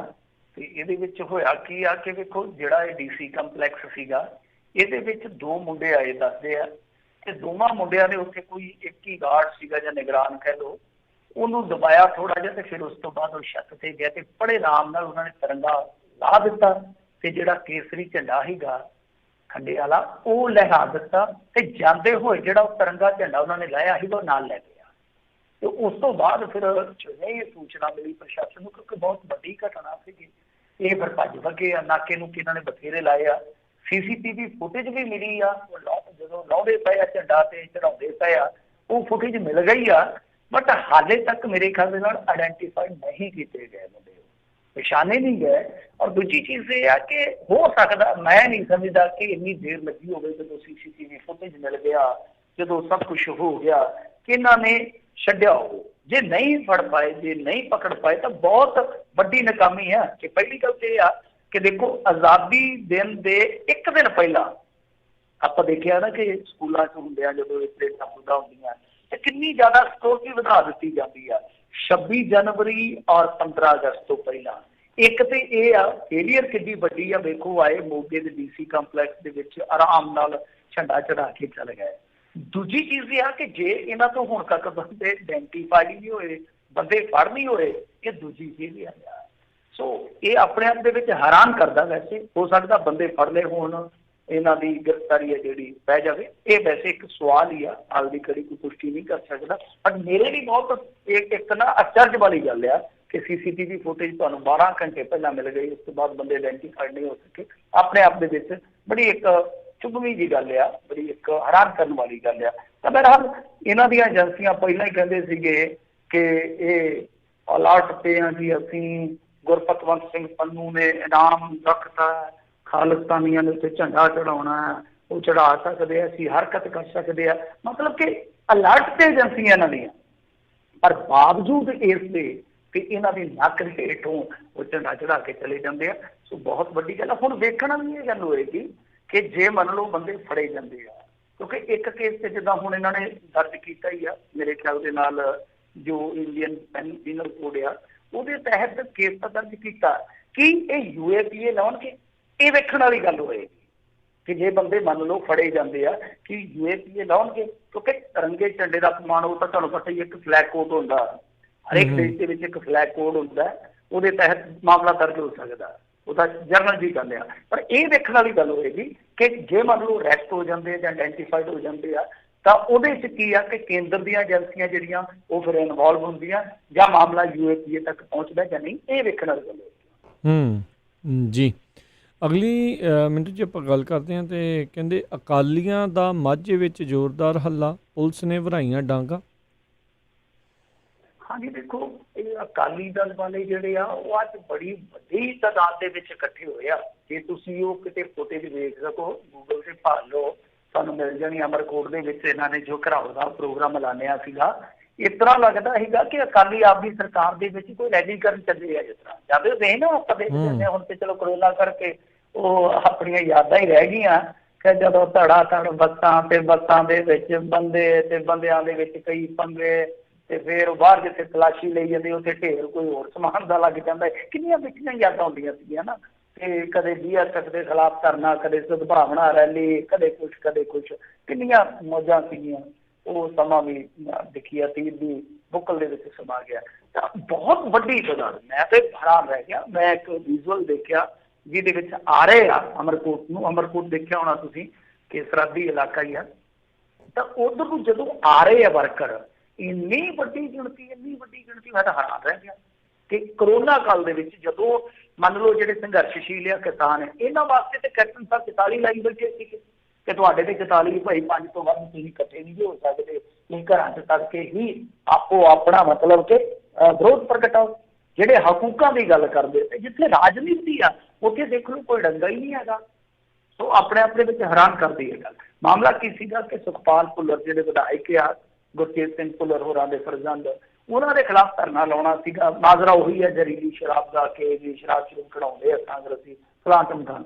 ਤਾਂ ਇਹਨਾਂ ਮਾਮਲਿਆਂ ਦੇ ਵਿੱਚ ਅੱਗੇ ਵਧਦਿਆਂ ਕਦਮ ਅੱਗੇ ਵਧਾਉਂਦੇ ਆ ਅਕਾਲੀ ਦਲ ਨੇ ਘਰਾਓ ਦਾ ਫੈਸਲਾ ਕੀਤਾ ਸੀਗਾ। ਫਿਰ ਪੁਲਿਸ ਉੱਤੇ ਕਾਫੀ ਇਕੱਠੀ ਹੋ ਗਈ ਤੇ ਚਲੋ ਇਹਨਾਂ ਨੇ ਡੱਕਿਆ ਪੁਲਿਸ ਵਾਲਿਆਂ ਨੇ, ਜਦੋਂ ਨਹੀਂ ਖਲੋਤੇ ਤੇ ਉਹਨਾਂ ਨੇ ਹਲਕਾ ਫੁਲਕਾ ਉੱਥੇ ਲਾਠੀ ਚਾਰਜ ਵੀ ਕੀਤਾ ਆ। ਖੈਰ ਉਸ ਤੋਂ ਬਾਅਦ ਚਲੋ ਕੀ ਹੋਇਆ, ਕਿੰਨੀ ਕੁ ਸੱਟ ਫੇਟ ਵੱਜੀ ਉਹਦੀ ਕੋਈ ਰਿਪੋਰਟ ਨਹੀਂ ਹੈਗੀ, ਪਰ ਇਹ ਆਪਣੇ ਆਪ ਦੇ ਵਿੱਚ ਸਵਾਲ ਬਣ ਗਿਆ ਕਿ ਹਾਲ ਦੀ ਘੜੀ ਉਹਨਾਂ ਤੇ ਮਾਮਲਾ ਵੀ ਦਰਜ ਨਹੀਂ ਕੀਤਾ ਗਿਆ, ਜਦਕਿ ਮੇਰੇ ਖਿਆਲ ਦੇ ਨਾਲ ਉੱਥੇ ਸੈਂਕੜੇ ਨਹੀਂ ਹਜ਼ਾਰਾਂ ਦੀ ਗਿਣਤੀ 'ਚ ਇਕੱਠ ਹੋਏਗਾ। 5000 ਲਾ ਲਓ, 2000, 4 ਹਜ਼ਾਰਾਂ 'ਚ ਹੋਏਗਾ। ਤੇ ਇਹ ਹੈਰਾਨ ਕਰਨ ਵਾਲੀ ਗੱਲ ਆ। ਪਰ ਦੇਖੋ ਅੱਗੇ ਵੀ ਇਹਨਾਂ ਤੇ ਮਾਮਲਾ ਦਰਜ ਹੋਇਆ ਜਦੋਂ ਇਹਨਾਂ ਨੇ ਪੁਲ ਰੋਕੇ ਸਨ, ਉਸ ਤੋਂ ਬਾਅਦ ਵੀ ਅਕਾਲੀਆਂ ਦੇ ਇਕੱਠਾਂ ਤੇ ਮਾਮਲੇ ਦਰਜ ਹੋਏ ਆ ਜਦੋਂ ਇਹਨਾਂ ਨੇ ਧਰਨੇ ਲਾਏ ਸਨ ਕਰੋਨਾ ਦੇ ਵਿੱਚ ਹੀ। ਉਸ ਤੋਂ ਬਾਅਦ ਫਿਰ ਜਿੱਦਾਂ ਕਹਿ ਲਓ ਨਾ ਕਿ ਲਲਕਾਰ ਰਹੇ ਨੇ ਕਾਂਗਰਸ ਸਰਕਾਰ ਨੂੰ, ਚਾਹੋ ਜਿਹੜਾ ਕੁਛ ਕਰਨਾ। ਦੂਸਰੇ ਪਾਸੇ ਪ੍ਰਧਾਨ ਜੀ ਹੈ ਜਿਹੜੇ ਇਹਨਾਂ ਦੇ ਸੁਖਬੀਰ ਸਿੰਘ ਬਾਦਲ, ਉਹ ਵੀ ਐਕਟਿਵ ਨੇ ਪੂਰੇ। ਅੱਜ ਪਟਿਆਲੇ ਦੇ ਵਿੱਚ ਧਰਨਾ ਸੀ, ਉਹਨਾਂ ਨੇ ਆਖਿਆ ਕਿ ਜੇ ਪਾਵਨ ਸਰੂਪ ਨਾ ਲੱਭੇ ਗਏ ਅਸੀਂ ਇਸ ਨਾਲ ਇਸ ਖੜਕਾ ਦਿਆਂਗੇ। ਦੇਖੋ ਕਿੱਡੀ ਵੱਡੀ ਧਮਕੀ ਆ। ਔਰ ਦੂਜੀ ਗੱਲ ਇਹ ਹੈ ਕਿ ਮੇਰੇ ਖਿਆਲ ਦੇ ਨਾਲ ਦੇਖੋ ਚਲੋ ਕਾਂਗਰਸ ਨੂੰ ਤੇ ਪ੍ਰੈਸ਼ਰਾਈਜ਼ ਕੀਤਾ ਹੀ ਜਾ ਰਿਹਾ, ਆਮ ਆਦਮੀ ਪਾਰਟੀ ਵੀ ਕਰ ਰਹੀ ਆ, ਅਕਾਲੀ ਦਲ ਵੀ ਕਰ ਰਿਹਾ। ਇੱਕ ਚੀਜ਼ ਹੋਰ ਵੀ ਕਰ ਰਹੇ ਆ ਸੁਖਬੀਰ ਸਿੰਘ ਬਾਦਲ ਕਿ ਦੇਖੋ ਜਿਹੜਾ ਇਹਨਾਂ ਦਾ ਆਪਣਾ ਕਾਡਰ ਆ, ਮੁਰਝਾਇਆ ਕਾਡਰ ਜਿਹਨੂੰ ਆਪਾਂ ਕਹਿ ਦਿੰਦੇ ਆ, ਕਿ ਕੁਛ ਦੁਬਿਧਾ ਵਾਲਾ ਕਾਡਰ ਆ ਜਿਹੜਾ, ਉਹਨੂੰ ਵੀ ਨਾਲ ਜੋੜ ਰਿਹਾ। ਜਿੱਦਾਂ ਇੱਕ ਮੈਸੇਜ ਦੇ ਰਹੇ ਆ ਕਿ ਜਿਹੜਾ ਡਰੱਗ ਵਾਲਾ ਕਲੰਕ ਸੀਗਾ ਜਾਂ ਬੇਅਦਬੀ ਵਾਲਾ ਦੋਸ਼ ਲੱਗਦਾ ਹੈ ਕਿ ਉਹ ਆਪਣਾ ਕੰਮ ਨਹੀਂ ਹੈ, ਆਪਾਂ ਤਾਂ ਇਸ ਚੀਜ਼ ਪ੍ਰਤੀ ਇੰਨੇ ਸੁਹਿਰਦ ਆ ਕਿ ਦੇਖੋ ਮੈਦਾਨ 'ਚ ਲੜ ਰਹੇ ਆ, ਕਿਉਂਕਿ ਇਹਨਾਂ ਦਾ ਇੱਕ ਕਾਡਰ ਐਸਾ ਹੈ, ਉਹਦਾ ਹਿੱਸਾ ਇੱਕ ਹੈ ਜਿਹੜਾ ਦੁਬਿਧਾ 'ਚ ਹੈ ਕਿ ਯਾਰ ਸਾਡੇ ਬੰਦਿਆਂ ਨੇ ਗਲਤੀ ਤੇ ਨਹੀਂ ਕਰ ਲਈ, ਇੱਦਾਂ ਤਾਂ ਨਹੀਂ ਹੋ ਗਿਆ, ਜਾਂ ਨਸ਼ੇ ਦੇ ਮਾਮਲੇ 'ਚ। ਤਾਂ ਕਹਿਣ ਦਾ ਮਤਲਬ ਇਹ ਕੋਈ ਇੱਕ ਜਿੱਦਾਂ ਕਹੀਏ ਕਿ ਆਪਣੇ ਬੰਦਿਆਂ ਨੂੰ ਵੀ ਨਾਲ ਮੈਸੇਜ ਕਨਵੇ ਕੀਤਾ ਜਾ ਰਿਹਾ ਕਿ ਨਹੀਂ, ਆਓ ਆਪਾਂ ਇਹ ਲੜਾਈ ਲੜਨੀ ਆ। ਸੋ ਇੱਕ ਤੀਰ ਨਾਲ ਦੋ ਨਿਸ਼ਾਨੇ ਪੁੰਡੇ ਜਾ ਰਹੇ ਆ। ਨਿਸ਼ਾਨੇ ਉਹ ਲੱਗਦੇ ਜਾਂ ਨਹੀਂ ਲੱਗਦੇ ਵਕਤ ਦੱਸੇਗਾ, ਪਰ ਵਕਤ ਚੰਗਾ ਪਾਈ ਬੈਠੇ ਆ, ਕਿਉਂਕਿ ਦੇਖੋ main opposition Aam Aadmi party ਆ, ਪਰ ਜੇ ਗਰਾਊਂਡ ਤੇ ਆਪਾਂ ਦੇਖਦੇ ਆ, ਜੇ ਆਪਾਂ ਨਿਰਪੱਖ ਢੰਗ ਦੇ ਨਾਲ ਇਸ ਚੀਜ਼ ਨੂੰ ਵਾਚਦੇ ਆ, ਤੇ ਭਾਰੀ ਭੂਮਿਕਾ ਜਿਹੜੀ ਹੈ ਉਹ ਇਸ ਵੇਲੇ ਅਕਾਲੀ ਦਲ ਦੀ ਨਜ਼ਰ ਆ ਰਹੀ ਹੈ। ਜੀ ਜੀ ਬਿਲਕੁਲ। ਅਗਲੀ ਜਿਹੜੀ ਗੱਲ ਕਰਦੇ ਜਾਈਏ, ਕਹਿੰਦੇ ਕੈਪਟਨ ਦੇ ਫ੍ਰੀ ਫੋਨ ਸਿਰਫ ਵਿਦਿਆਰਥੀਆਂ ਨੂੰ ਹੀ ਮਿਲਣਗੇ, ਠੱਗਣ ਵਾਲੀਆਂ ਕੰਪਨੀਆਂ ਤੋਂ ਬਚ ਕੇ ਰਹੋ, ਸਿੱਖਿਆ ਮੰਤਰੀ ਦਾ ਬਿਆਨ। ਹਾਂਜੀ ਦੇਖੋ, ਠੱਗੇ ਮਹਿਸੂਸ ਤੇ ਉਹ ਵੀ ਲੋਕ ਕਰਦੇ ਆ ਨਾ ਜਿਹਨਾਂ 50 ਲੱਖ ਲੋਕਾਂ ਨੇ ਭਰੇ ਸੀਗੇ ਫਾਰਮ, ਤੇ ਬਾਅਦ ਦੇ ਵਿੱਚ ਕਹਿੰਦੇ ਕਿ ਨਹੀਂ ਆਪਾਂ ਸਟੂਡੈਂਟਾਂ ਨੂੰ ਦਿਆਂਗੇ, ਬਾਅਦ ਦੇ ਵਿੱਚ ਕਹਿੰਦੇ ਕਿ ਨਹੀਂ ਇਕੱਲੇ ਆਪਾਂ +1 2 ਵਾਲਿਆਂ ਨੂੰ ਦਿਆਂਗੇ, ਫਿਰ ਕਹਿੰਦੇ ਨਹੀਂ ਆਪਾਂ ਇਕੱਲੇ +2 ਵਾਲਿਆਂ ਨੂੰ ਦਿਆਂਗੇ, ਤੇ ਵਿੱਚੋਂ ਕਹਿੰਦੇ ਕਿ ਇਕੱਲੇ ਸ਼ਡਿਊਲ ਕਾਸਟਾਂ ਨੂੰ ਦਿਆਂਗੇ, ਤੇ ਬਾਅਦ ਦੇ ਵਿੱਚ ਕਹਿੰਦੇ ਕਿ ਨਹੀਂ ਆਪਾਂ ਸਾਰਿਆਂ ਨੂੰ ਦੇ ਦਿਆਂਗੇ। ਸੋ ਐਸਾ ਵੀ ਹੁੰਦਾ, ਪਰ ਹੁਣ ਜਿਹੜੇ ਰਹਿ ਗਏ ਆ, ਜਿਹੜਾ ਲੈ ਗਿਆ ਸੋ ਲੈ ਗਿਆ, ਜਿਹੜਾ ਰਹਿ ਗਿਆ ਸੋ ਰਹਿ ਗਿਆ, ਜਿਹੜੇ ਰਹਿ ਗਏ ਆ ਉਹ ਤਾਂ ਕਿਤੇ ਨਾ ਕਿਤੇ ਆਪਣੇ ਆਪ ਨੂੰ ਠੱਗੇ ਮਹਿਸੂਸ ਕਰਦੇ। ਇਹ ਗੱਲ ਇਹ ਆ ਕਿ ਜਦੋਂ ਵੀ ਇਸ ਤਰ੍ਹਾਂ ਦੀਆਂ ਨਾ ਸਕੀਮਾਂ ਲਾਂਚ ਹੁੰਦੀਆਂ ਨੇ ਇੰਡੀਆ ਦੇ ਵਿੱਚ, ਖਾਸ ਤੌਰ ਤੇ ਜਿੱਦਾਂ ਲਾ ਲਓ ਕਿ ਸੈਂਟਰ ਦੀਆਂ, ਪਹਿਲਾਂ ਤੇ ਸੈਂਟਰ ਦੀਆਂ ਸੀਗੀਆਂ, ਪਰ ਮੈਂ ਤੁਹਾਨੂੰ ਇੱਕ ਚੀਜ਼ ਦੱਸਦਾ ਕਿ ਜਿਹੜੀ ਇਹ ਆਨਲਾਈਨ ਫਰਾਡਬਾਜ਼ੀ ਚੱਲਦੀ ਆ, ਤੁਹਾਡੇ ਅਮਰੀਕਾ ਤੱਕ ਵੀ ਮਾਰ ਕੀਤੀ ਹੋਈ ਹੈ ਇੰਡੀਅਨ ਫਰਾਡ ਨੇ, ਕੈਨੇਡਾ ਤੱਕ। ਇਹ ਜਿਹੜੇ ਫਰਾਡਬਾਜ਼ ਹੈ ਨਾ, ਇੰਡੀਅਨ ਫਰਾਡਬਾਜ਼ ਆ, ਮੈਂ ਇੱਕ ਦਿਨ ਇੱਕ ਮਤਲਬ ਕਿ ਇਸੇ ਤਰ੍ਹਾਂ ਦੇ ਫਰਾਡ ਬੰਦੇ ਦੀ ਕਾਲ ਸੁਣ ਰਿਹਾ ਸੀਗਾ, ਔਰ ਇੱਕ ਦਿਨ ਉਸ ਕਾਲ ਤੋਂ ਬਾਅਦ ਮੇਰੇ ਨਾਲ ਵੀ ਗੱਲਬਾਤ ਹੋਈ, ਤਾਂ ਥੋੜੇ ਜਜ਼ਬਾਤੀ ਹੋ ਜਾਂਦੇ ਕਈ ਵਾਰ ਉਹਨਾਂ ਦੇ ਬੰਦੇ ਨੂੰ, ਕਈ ਵਾਰ ਜਜ਼ਬਾਤ ਤੇ ਕਾਬੂ ਨਹੀਂ ਰੱਖਿਆ ਜਾਂਦਾ ਉਹਨਾਂ ਤੋਂ, ਤੇ ਉਹ ਆਪ ਹੀ ਦੱਸ ਦਿੰਦੇ ਆ ਕਿ ਯਾਰ ਆਹ ਗੱਲ ਹੈ ਵੀ ਸਾਨੂੰ ਤੇ ਇੱਕ ਵੀ ਕੋਈ ਮੁਰਗਾ ਮਿਲ ਗਿਆ ਨਾ ਤੇ ਸਾਡੀ ਦਿਹਾੜੀ ਬੰਨੇ ਆ। ਤੇ ਉਹ ਕਹਿੰਦੇ ਕਿ ਅਸੀਂ ਟਾਰਗੇਟ ਹੀ ਪੰਜਾਬ ਨੂੰ ਕਰਦੇ ਆ, ਮਤਲਬ ਕਿ ਸਾਡਾ ਪਹਿਲਾ ਜਿਹੜਾ ਟਾਰਗੇਟ ਹੁੰਦਾ ਹੈ, ਜਿਹੜੇ ਇੰਡੀਆ ਦੇ ਵਿੱਚ ਕਰਦੇ ਆ, ਤੇ ਸਾਡਾ ਮੇਨ ਟਾਰਗੇਟ ਜਿਹੜਾ ਹੁੰਦਾ ਨਾ ਪੰਜਾਬ ਹੁੰਦਾ। ਤੋ ਪੰਜਾਬੀ ਇੱਕ ਤੇ ਤੁਹਾਨੂੰ ਪਤਾ ਕਿ ਮਿਸਟਰ ਭੋਲੇ ਜਿਹੜੇ ਆ ਯਕੀਨ ਕਰ ਲੈਂਦੇ ਆ। ਦੂਜੀ ਗੱਲ ਇਹ ਆ ਕਿ ਥੋੜੇ ਸਮਰਿੱਧ ਨੇ, ਥੋੜੇ ਉਹ ਆਰਥਿਕ ਪੱਖੋਂ ਮਜ਼ਬੂਤ ਨੇ। ਦੋਵੇਂ ਚੀਜ਼ਾਂ ਜਿੱਥੇ ਤੁਹਾਡੇ ਟਾਰਗੇਟ ਕੋਲ ਹੋਣ, ਤੁਸੀਂ ਉਹਨੂੰ ਆਸਾਨੀ ਦੇ ਨਾਲ ਹਿੱਟ ਕਰ ਸਕਦੇ ਹੋ। ਸੋ ਇਹ ਜਿਹੜੀ ਫਰਾਡਬਾਜ਼ੀ ਆ ਪੰਜਾਬ ਦੇ ਵਿੱਚ ਜ਼ਿਆਦਾ ਹੁੰਦੀ ਆ। ਆਪਣੇ ਤੇ ਦੇਖੋ ਪਰਨੀਤ ਕੌਰ ਨਾਲ ਠੱਗੀ ਵੱਜ ਗਈ ਸੀਗੀ, ਸ਼ਮਸ਼ੇਰ ਸਿੰਘ ਦੂਲੋਂ ਨਾਲ ਵੱਜ ਗਈ ਸੀਗੀ, ਸੋ ਇਸ ਤਰ੍ਹਾਂ ਕਈ ਠੱਗੀਆਂ ਵੱਜੀਆਂ ਨੇ। ਤਾਂ ਖੈਰ ਹੁਣ ਇਹ ਹੋ ਰਿਹਾ ਵਾ ਕਿ ਇੱਕ ਵੈਬਸਾਈਟ ਬਣਾ ਕੇ ਉੱਥੇ ਕੈਪਟਨ ਅਮਰਿੰਦਰ ਸਿੰਘ ਦੀ ਫੋਟੋ ਲਾ ਕੇ ਇਸ ਤਰ੍ਹਾਂ ਮੰਗ ਕੀਤੀ ਜਾ ਰਹੀ ਹੈ ਕਿ ਆਓ ਭਾਈ ਇੱਥੇ ਫਾਰਮ ਭਰੋ, ਇਹ ਜਿਹੜੇ ਹੈਗੇ ਫੋਨ ਇਹਨਾਂ ਫਾਰਮਾਂ ਤੋਂ ਬਾਅਦ ਤੁਹਾਨੂੰ ਮਿਲਣਗੇ। ਤਾਂ ਹੁਣ ਇਹਨਾਂ ਨੇ ਸਾਫ਼ ਕੀਤਾ ਕਿ ਭਾਈ ਫਸ ਨਾ ਜਾਇਓ, ਇਹ ਸਾਰਾ ਕੁਛ ਹੈ ਜਿਹੜਾ ਫਰਜ਼ੀ ਵੈਬਸਾਈਟਾਂ ਬਣਾ ਕੇ ਕੀਤਾ ਜਾ ਰਿਹਾ। ਤਾਂ ਬਿਲਕੁਲ ਇਹ ਚੁਕੰਨੇ ਰਹੋ, ਐਸੀ ਕੋਈ ਵੀ ਸਰਕਾਰ ਦੀ ਸਕੀਮ ਨਹੀਂ ਹੈਗੀ। ਇਹਨਾਂ ਨੇ ਬਸਾ ਜਿੱਦਾਂ ਕਹਿ ਲਈਏ ਯੱਬ ਯਬਾ ਕੇ ਇੰਨੇ ਕੋਈ ਸਮਾਰਟਫੋਨ ਦਿੱਤੇ, ਸਾਰਿਆਂ ਨੂੰ ਸਮਾਰਟਫੋਨ ਦੇਣ ਜੋਗੇ ਹੁੰਦੇ ਤੇ ਪਹਿਲੇ ਸਾਲ 'ਚ ਹੀ ਦੇ ਦਿੰਦੇ। ਜੇ 50 ਲੱਖ ਨੂੰ ਵੀ ਮੰਨ ਕੇ ਚਲੋ, 50 ਲੱਖ ਨੂੰ ਸਮਾਰਟਫੋਨ ਦੇਣੇ ਪੈਂਦੇ, 5000 ਦਾ ਵੀ ਲਾ ਲਓ, ਮਤਲਬ ਕਿ ਜਿੱਦਾਂ ਕਹਿ ਲਈਏ ਭੱਜਦੇ ਭੂਤੀ ਲੰਗੋਟੀ ਸਹੀ, ਅਖੀਰ ਤੇ 5000 ਦਾ ਹੀ ਲਾ ਲਓ, ਤੇ ਕਿੰਨਾ ਰੁਪਈਆ ਬਣ ਗਿਆ? 2500 ਕਰੋੜ। ਕੀ ਸਰਕਾਰ 2500 ਕਰੋੜ ਅੱਜ ਅਫੋਰਡ ਕਰਦੀ ਹੈ? ਤੁਸੀਂ ਆਪ ਹੀ ਅੰਦਾਜ਼ਾ ਲਾ ਲਓ। ਸੋ ਇਹ ਠੱਗੀ ਦਾ ਸਬੱਬ ਆ, ਕਿਤੇ ਰਗੜੇ ਨਾ ਜਾਏ। ਜੀ ਅਗਲੀ ਗੱਲ ਕਰੀਏ, ਕਹਿੰਦੇ ਪੰਜਾਬ ਸਰਕਾਰ ਨੇ ਸਮਾਜਿਕ ਸੁਰੱਖਿਆ ਪੈਨਸ਼ਨਾਂ ਦੇ ਲਈ ਜਾਰੀ ਕੀਤੇ 190 ਕਰੋੜ। ਦੇਖੋ ਕਮਾਲ ਦੀ ਗੱਲ ਆ ਕਿ ਜਿਹੜਾ ਪ੍ਰੈਸ ਨੋਟ ਆ, ਇਹਦਾ ਹੁਣ ਮੌਜੂਦ ਜੇ ਆਪਾਂ ਦੇਖੀਏ ਕਿੰਨਾ ਜ਼ਬਰਦਸਤ ਹੈ ਪੰਜਾਬ ਸਰਕਾਰ ਦਾ ਕਿ ਕੈਪਟਨ ਅਮਰਿੰਦਰ ਸਿੰਘ ਦੇ ਦਿਸ਼ਾ ਨਿਰਦੇਸ਼ਾਂ ਤੇ ਅੱਜ ਵਿੱਤ ਵਿਭਾਗ ਵੱਲੋਂ ਜੁਲਾਈ ਮਹੀਨੇ ਦੀ ਲਾਭਪਾਤਰੀਆਂ ਨੂੰ ਸਮਾਜਿਕ ਸੁਰੱਖਿਆ ਪੈਨਸ਼ਨਾਂ ਤੇ ਹੋਰ ਵਿੱਤੀ ਮਦਦ ਹਿੱਤ 199.34 ਕਰੋੜ ਭਾਵੇਂ 190 ਕਰੋੜ ਰੁਪਏ ਜਾਰੀ ਕਰ ਦਿੱਤੇ ਗਏ ਆ। ਤੇ ਕਹਿੰਦੇ ਕਿ ਰਕਮ ਛੇਤੀ ਹੀ ਸਿੱਧੇ ਤੌਰ ਤੇ 25 ਲੱਖ ਲਾਭਪਾਤਰੀਆਂ, ਜਿਨ੍ਹਾਂ 'ਚ ਬਜ਼ੁਰਗ ਆ, ਵਿਧਵਾ ਆ, ਇਸ ਤੋਂ ਇਲਾਵਾ ਬੇਸਹਾਰਾ ਔਰਤਾਂ, ਆਸ਼ਰਿਤ ਬੱਚੇ ਤੇ ਦਿਵਿਆਂਗ ਵਿਅਕਤੀ ਸ਼ਾਮਲ ਹਨ ਦੇ ਖਾਤਿਆਂ 'ਚ ਪਾ ਦਿੱਤੀ ਜਾਏਗੀ। ਦੇਖੋ ਕਿੰਨੀ ਵੱਡੀ ਪ੍ਰਾਪਤੀ ਆ। ਇੱਕ ਤੇ ਇਹ ਆ ਕਿ ਜੁਲਾਈ ਮਹੀਨੇ ਦੀ ਪੈਨਸ਼ਨ ਆ ਗਾ ਅੱਧ ਅਗਸਤ ਚਲੇ ਗਿਆ, ਲੇਟ ਆ। ਦੂਜੀ ਗੱਲ ਇਹ ਆ ਕਿ ਦੇਖੋ ਸਰਕਾਰ ਪ੍ਰੈਸ ਨੋਟ ਜਾਰੀ ਕਰ ਰਹੀ ਆ, ਜਿਸ ਤਰ੍ਹਾਂ ਬਹੁਤ ਵੱਡੀ ਪੰਜਾਬ ਦੇ ਵਿੱਚ ਕੋਈ ਆਰਥਿਕ ਇਨਕਲਾਬਤਾ ਆ ਗਈ ਹੋਵੇ, ਮਤਲਬ ਕਿ ਰਾਤੋਂ ਰਾਤ ਪੰਜਾਬ ਹੈ ਜਿਹੜਾ ਉਹ ਕਰਜ਼ਾ ਮੁਕਤ ਹੋ ਗਿਆ, ਤੇ ਸਾਰਾ ਕਰਜ਼ਾ ਲਾ ਕੇ ਉਹਨੇ ਉਲਟਾ ਜਿਹੜੀ ਹਰਿਆਣੇ ਦੀ ਸਰਕਾਰ ਆ ਕੋਈ 2-3 ਹਜ਼ਾਰ ਕਰੋੜ ਉਹਨਾਂ ਨੂੰ ਕਰਜ਼ਾ ਦੇ ਦਿੱਤਾ ਹੋਵੇ, ਲਓ ਚੱਕੋ ਭਾਈ ਸਾਡੇ ਕੋਲ ਵਾਧੂ ਆ ਗਿਆ, ਦਰਿਆ ਨੋਟਾਂ ਦਾ ਰੋੜਾ ਆ। ਉਹ ਕਿੱਡੀ ਕੁ ਪ੍ਰਾਪਤੀ ਆ? ਇਹ ਤੇ ਫਰਜ਼ ਆ ਨਾ ਸਰਕਾਰ ਦੇ, ਇਹਨਾਂ ਨੂੰ ਤੇ 15 ਦਿਨ ਨਹੀਂ ਲੇਟ ਹੋਣੇ ਚਾਹੀਦੇ, ਇਹਨਾਂ ਨੂੰ ਤਾਂ ਪਹਿਲਾਂ ਪਾ ਦੇਣੇ ਚਾਹੀਦੇ। ਜੁਲਾਈ ਮਹੀਨੇ ਦੀ ਪੈਨਸ਼ਨ ਦੇਣੀ ਆ ਤੁਸੀਂ, ਦੇਣ ਡਏ ਹੋ ਤੁਸੀਂ ਮੱਧ ਅਗਸਤ ਦੇ ਵਿੱਚ, ਉਹ ਵੀ ਪ੍ਰੈਸ ਨੋਟ ਜਾਰੀ ਕਰ ਰਹੇ ਹੋ। ਇਹਦਾ ਮਤਲਬ ਇਹ ਆ ਕਿ ਕੱਲ੍ਹ ਨੂੰ ਜਦੋਂ ਸਰਕਾਰ ਤਨਖਾਹ ਦੇਵੇਗੀ ਕਿਸੇ ਨੂੰ, ਉਦੋਂ ਵੀ ਇਹ ਪ੍ਰੈਸ ਨੋਟ ਜਾਰੀ ਕਰਨਗੇ। ਜਦੋਂ ਮੰਨ ਲਓ ਕੱਲ੍ਹ ਨੂੰ ਕਿਸੇ ਪਿੰਡ ਦੇ ਵਿੱਚ ਜਿਵੇਂ ਲਾ ਲਓ ਕਿ 4 ਫਲਸ਼ਾਂ ਦੇ ਦਿੱਤੀਆਂ, ਤੇ ਉਹਦਾ ਵੀ ਪ੍ਰੈਸ ਨੋਟ ਲੱਗੂਗਾ, 4 ਲੈਟਰੀਨਾਂ ਦੇ ਹੈ ਜੀ ਫਲਾਣੇ ਪਿੰਡ। ਇਹ ਚੀਜ਼ਾਂ ਛੱਡਣੀਆਂ ਚਾਹੀਦੀਆਂ ਸਰਕਾਰ ਨੂੰ। ਇਹ ਤੇ ਆਮ ਕੰਮ ਹੈ ਸਰਕਾਰ ਦੇ। ਅਸਲ ਦੇ ਵਿੱਚ ਜਿਹੜੀ ਚੀਜ਼ ਵੱਲ ਧਿਆਨ ਇਹਨਾਂ ਨੂੰ ਦੇਣਾ ਚਾਹੀਦਾ, ਉਹ ਪੰਜਾਬ ਦੀ ਆਰਥਿਕਤਾ ਉਹ ਇੰਨੀ ਜ਼ਿਆਦਾ ਨਿੱਗਰ ਰਹੀ ਆ ਕਿ ਹਿਸਾਬ ਲਾ ਲਓ ਜਦੋਂ ਗਏ ਸੀਗੇ ਅਕਾਲੀ, ਉਦੋਂ ਕਰਜ਼ਾ ਮੇਰੇ ਖਿਆਲ ਦੇ ਨਾਲ ਲਾ ਲਓ ਕਿ 1,80,000 ਕਰੋੜ ਹੋਣਾ, ਤੇ ਕਹਿੰਦੇ ਸੀ ਕਿ ਪੰਜਾਬ ਦਾ ਬੇੜਾ ਗਰਕ ਕਰਕੇ ਚੱਲੇ ਆ। ਅੱਜ ਆਪ ਮੰਨਦੇ ਆ ਕਿ 2.5 ਲੱਖ ਕਰੋੜ ਹੋ ਗਿਆ, 22,000 ਕਰੋੜ ਇਹਨਾਂ ਨੇ ਹੁਣ ਲੈਣਾ, ਜਿਹਦੇ ਕਰਕੇ ਪੰਜਾਬ ਦੇ ਹਿੱਤ ਮੇਰੇ ਖਿਆਲ ਦੇ ਨਾਲ ਦਾਅ ਤੇ ਲੱਗੇ ਪਏ ਆ। ਫਿਰ ਇਸ ਤੋਂ ਇਲਾਵਾ ਜੇ ਕਾਰਪੋਰੇਸ਼ਨਾਂ ਦਾ ਬੋਰਡਾਂ ਦਾ ਕਰਜ਼ਾ ਪਾ ਦਿਓਗੇ, ਤੁਸੀਂ ਦੇਖ ਲਓ ਕਿ ਸਾਲ ਜਿੰਨੇ ਪਿਆ ਕਰਜ਼ੇ, ਉਸ ਕਰਜ਼ੇ ਨੂੰ ਕਿਸ ਤਰ੍ਹਾਂ ਲਾਉਣਾ, ਪੰਜਾਬ ਨੂੰ ਕਿਸ ਤਰ੍ਹਾਂ ਬਚਾਉਣਾ, ਉਹਨੂੰ ਸੋਚਣ ਦੀ ਥਾਂ ਤੇ ਆਹ ਛੋਟੀ ਮੋਟੀ ਜਿਹੜੀ ਰਕਮ ਹੈ ਜੀ ਲਟੂਣੀ ਜੀ ਪਾ ਕੇ ਤੇ ਵਡਿਆਈਆਂ ਲੁੱਟੀ ਜਾਂਦੇ ਆ। ਇਹ ਮੇਰੇ ਖਿਆਲ ਦੇ ਨਾਲ ਠੀਕ ਰਣਨੀਤੀ ਨਹੀਂ ਹੈ। ਆਪਣੀ ਰਣਨੀਤੀ ਨੂੰ, ਆਪਣੀ ਅਪਰੋਚ ਨੂੰ ਠੀਕ ਕਰਨ ਦੀ ਜ਼ਰੂਰਤ ਹੈ ਸਰਕਾਰ ਨੂੰ ਜੀ। ਤੇ ਇਸ ਤੋਂ ਉੱਤੇ ਜੇ ਤੁਸੀਂ ਵੀ ਮਿੰਟੂ ਜੀ ਨੂੰ ਸਵਾਲ ਪੁੱਛਣਾ ਚਾਹੁੰਦੇ ਹੋ ਤਾਂ ਇਸ ਸਵਾਲ ਤੋਂ ਬਾਅਦ 'ਚ ਬ੍ਰੇਕ ਲਵਾਂਗੇ, ਤੇ ਬ੍ਰੇਕ ਤੋਂ ਬਾਅਦ ਦੇ ਵਿੱਚ ਤੁਸੀਂ ਵੀ ਕਾਲ ਜਿਹੜਾ ਜੀ ਪੁੱਛ ਸਕੋਗੇ। ਕਾਲ ਕਰਨ ਦੇ ਲਈ ਨੰਬਰ ਹੈ 408 272 5200 4082725200। ਅਗਲੀ ਮਿੰਟੂ ਜੀ ਗੱਲ ਕਰਦੇ ਜਾਈਏ ਤੇ ਕਹਿੰਦੇ ਜਵਾਕ ਦੀ ਹੋਣੀ ਪਹਿਲਾਂ ਕਹਿੰਦੇ ਮਾਂ ਦੇ ਕੋਲੋਂ ਵਿਛੜਿਆ ਤੇ ਹੁਣ ਭਰਾਵਾਂ ਕੋਲੋਂ ਵਿਛੜੇਗਾ। ਹਾਂਜੀ ਦੇਖੋ, ਇਹ ਸ਼ਰਾਬ ਦੀ ਆ ਜਿਹੜੀ ਬੁਝ ਟ੍ਰੈਜਡੀ ਹੋਈ ਹੈ ਪੰਜਾਬ ਦੇ ਵਿੱਚ, ਬਹੁਤ ਸਾਰੇ ਘਰ ਉਜਾੜੇ ਆ, ਉਹਨਾਂ ਦੀਆਂ ਗੱਲਾਂ ਆਪਾਂ ਕਈ ਮਰਤਬਾ ਕਰ ਚੁੱਕੇ ਹਾਂ।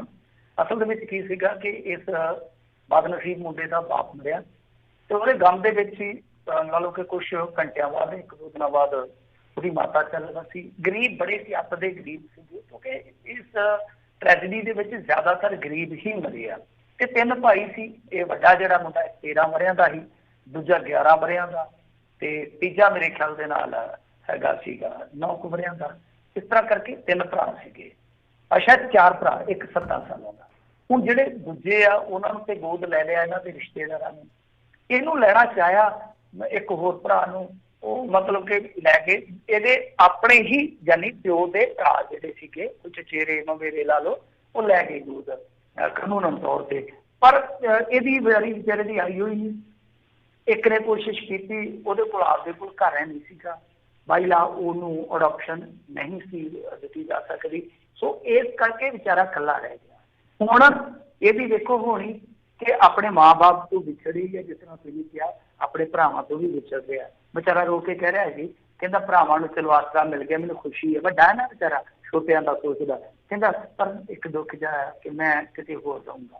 ਹੁਣ ਇਹਨੂੰ ਇਹ ਵੀ ਨਹੀਂ ਪਤਾ ਕਿ ਰਹਿਣਾ ਕਿੱਥੇ ਆ, ਮਤਲਬ ਕਿ ਜੇ ਇਹਦੀ ਅਡੋਪਸ਼ਨ ਨਾ ਹੋਈ ਤਾਂ ਉਸ ਤੋਂ ਬਾਅਦ ਫਿਰ ਇਹਨੂੰ ਦੱਸਦੇ ਆ ਕਿ ਇੱਧਰ ਸਾਡੇ ਲਾਗੇ ਹੈਗਾ ਇੱਕ ਛਾਇਆ ਆਸ਼ਰਮ ਆਲਮਗੜ੍ਹ, ਇੱਥੇ ਕਰ ਦਿੱਤਾ ਜਾਊਗਾ। ਸੋ ਬੱਚੇ ਦੀ ਹੋਣੀ ਦੇਖ ਲਓ। ਹਾਲਾਂਕਿ ਪਹਿਲਾਂ ਸੋਨੂੰ ਸੂਦ ਨੇ ਆਖਿਆ ਸੀਗਾ ਕਿ ਮੈਂ 4 ਗੋਦ ਲੈ ਲੈਣਾ, ਪਰ ਸ਼ਾਇਦ ਕੋਈ ਕਾਨੂੰਨੀ ਅੜਚਣ ਆ ਗਈ ਜਾਂ ਕੁਛ ਨਾ ਕੁਛ ਹੋਇਆ, ਉਹ ਮਾਮਲਾ ਜਿਹੜਾ ਵਿੱਚ ਹੀ ਰਹਿ ਗਿਆ। ਪਰ ਇਹਦੀ ਅਡੋਪਸ਼ਨ ਕੀਤੀ ਜਾ ਸਕਦੀ ਹੈ, ਜੇ ਕੋਈ ਕਰਨਾ ਚਾਹੇ ਮੁੰਡਾ ਗੋਦ ਲਿਆ ਜਾ ਸਕਦਾ। ਪਰ ਕੁਛ ਉਮਰ ਜ਼ਿਆਦੀ ਆ, ਕੁਛ ਤੁਹਾਨੂੰ ਪਤਾ ਹੀ ਆ ਕਿ ਲੋਕਾਂ ਦੇ ਅੱਜ ਕੱਲ੍ਹ ਹਾਲਾਤ ਵੀ ਇਸ ਤਰ੍ਹਾਂ ਦੇ ਹੁੰਦੇ ਆ, ਕਈ ਪੱਖਾਂ ਤੋਂ ਸੋਚਿਆ ਵਿਚਾਰਿਆ ਜਾਂਦਾ। ਸੋ ਇਸ ਕਰਕੇ ਇਹ ਬਦਨਸੀਬ ਹਾਲ ਦੀ ਘੜੀ ਲਾਵਾਰਸੀ ਹੈ। ਜੀ ਜੀ। ਤੇ ਇਸ ਤੋਂ ਇੱਥੇ ਇੱਕ ਆਪਾਂ ਬ੍ਰੇਕ ਲੈਂਦੇ ਹਾਂ, ਤੇ ਬ੍ਰੇਕ ਤੋਂ ਬਾਅਦ ਜੇ ਤੁਸੀਂ ਸਵਾਲ ਪੁੱਛਣਾ ਚਾਹੁੰਦੇ ਹੋ ਤਾਂ ਕਾਲ ਕਰ ਸਕਦੇ ਹੋ। ਨੰਬਰ 408 272 5200 408272 5200। ਮਿਲਦੇ ਹਾਂ ਇੱਕ ਬ੍ਰੇਕ ਤੋਂ ਬਾਅਦ।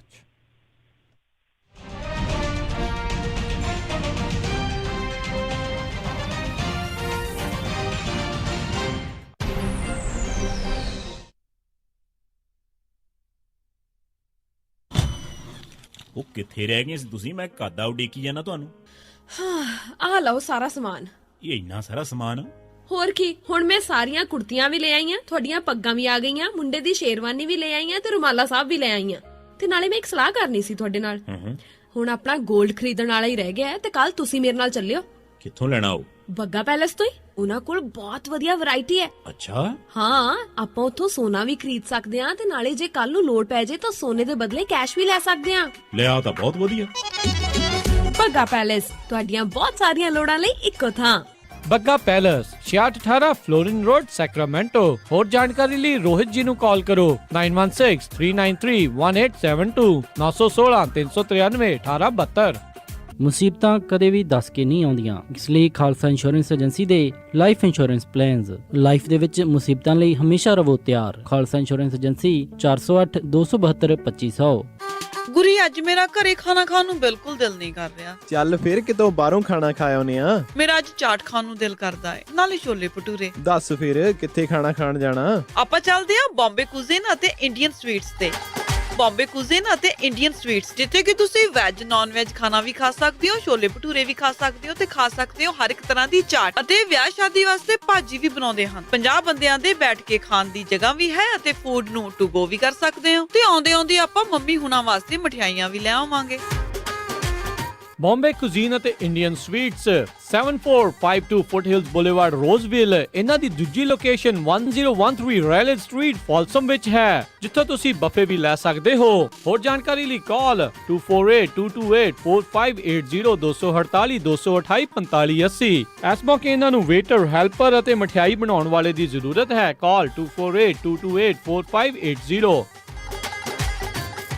ਅਮਰੀਕਾ ਦੀ ਮਰਦਮਸ਼ੁਮਾਰੀ ਦੇ ਵਿੱਚ ਆਪਣੀ ਗਿਣਤੀ ਜ਼ਰੂਰ ਕਰਵਾਓ। ਤੁਸੀਂ ਇਹ ਮਰਦਮਸ਼ੁਮਾਰੀ ਆਨਲਾਈਨ my2020census.gov ਦੇ ਉੱਤੇ ਜਾ ਕੇ ਭਰ ਸਕਦੇ ਹੋ ਜਾਂ 8443302020 844 330 2020 ਦੇ ਉੱਤੇ ਕਾਲ ਕਰਕੇ ਵੀ ਮਰਦਮਸ਼ੁਮਾਰੀ ਭਰ ਸਕਦੇ ਹੋ ਜਾਂ ਡਾਕ ਵਿੱਚ ਆਏ ਫਾਰਮ ਨੂੰ ਭਰ ਕੇ ਵਾਪਸ ਘੱਲ ਸਕਦੇ ਹੋ। ਕੁਝ ਹੀ ਮਿੰਟਾਂ ਦੇ ਵਿੱਚ ਇਹ ਮਰਦਮਸ਼ੁਮਾਰੀ ਦੇ ਸਵਾਲ ਭਰੇ ਜਾ ਸਕਦੇ ਹਨ। ਇਸ ਮਰਦਮਸ਼ੁਮਾਰੀ ਵਿੱਚ ਮਹਿਜ 9 ਸਵਾਲ ਹਨ, ਜਿਨ੍ਹਾਂ ਦੇ ਜਵਾਬ ਗੁਪਤ ਰਹਿਣਗੇ। ਇਹਨਾਂ ਸਵਾਲਾਂ ਦੇ ਜਵਾਬਾਂ ਦੇ ਬਦਲੇ ਤੁਹਾਡੇ ਇਲਾਕੇ ਦੇ ਵਿੱਚ ਵਧੀਆ ਸਕੂਲ, ਵਧੀਆ ਫੂਡ ਅਸਿਸਟੈਂਸ ਪ੍ਰੋਗਰਾਮ ਤੇ ਐਮਰਜੈਂਸੀ ਸੁਵਿਧਾਵਾਂ ਤੇ ਹੋਰ ਬਹੁਤ ਕੁਝ ਮਿਲੇਗਾ। ਸਾਰੇ ਜਾਣਿਆਂ ਦਾ ਗਿਣੇ ਜਾਣਾ ਬਹੁਤ ਜ਼ਰੂਰੀ ਹੈ ਅਤੇ ਇਸ ਮਰਦਮਸ਼ੁਮਾਰੀ ਦੇ ਵਿੱਚ ਸਿਟੀਜ਼ਨਸ਼ਿਪ, ਇਮੀਗ੍ਰੇਸ਼ਨ ਦਾ ਕੋਈ ਸਵਾਲ ਨਹੀਂ ਹੈ। ਆਪਣੀ ਕਮਿਊਨਿਟੀ ਦੀ ਭਲਾਈ ਵਾਸਤੇ ਆਉਂਦੇ 10 ਸਾਲਾਂ ਦੇ ਭਵਿੱਖ ਲਈ ਮਰਦਮਸ਼ੁਮਾਰੀ ਦੇ ਵਿੱਚ ਜ਼ਰੂਰ ਹਿੱਸਾ ਲਓ। my2020census.gov ਦੇ ਉੱਤੇ ਭਰ ਸਕਦੇ ਹੋ।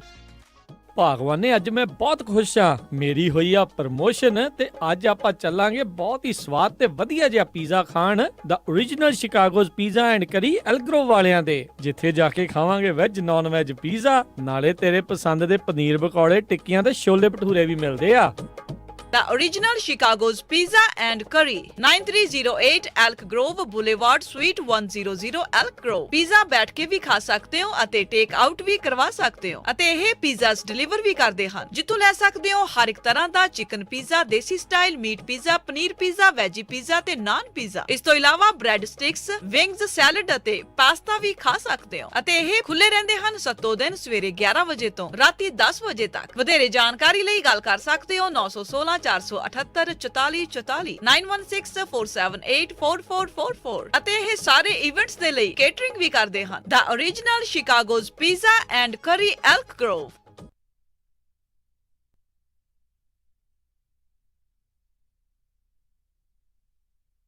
जुगनी जुगनी तेरी जुगनी, अल्लाह बिस्मिल्लाह तेरी जुगनी, जुगनी कत दी चरखा ना लेंदी साईं दा। ਸਤਿ ਸ਼੍ਰੀ ਅਕਾਲ ਦੋਸਤੋ, ਮੈਂ ਤੁਹਾਡਾ ਆਪਣਾ ਲਖਵਿੰਦਰ ਵਡਾਲੀ ਤੇ ਤੁਸੀਂ ਸੁਣ ਰਹੇ ਹੋ ਪੰਜਾਬੀ ਰੇਡੀਓ USA।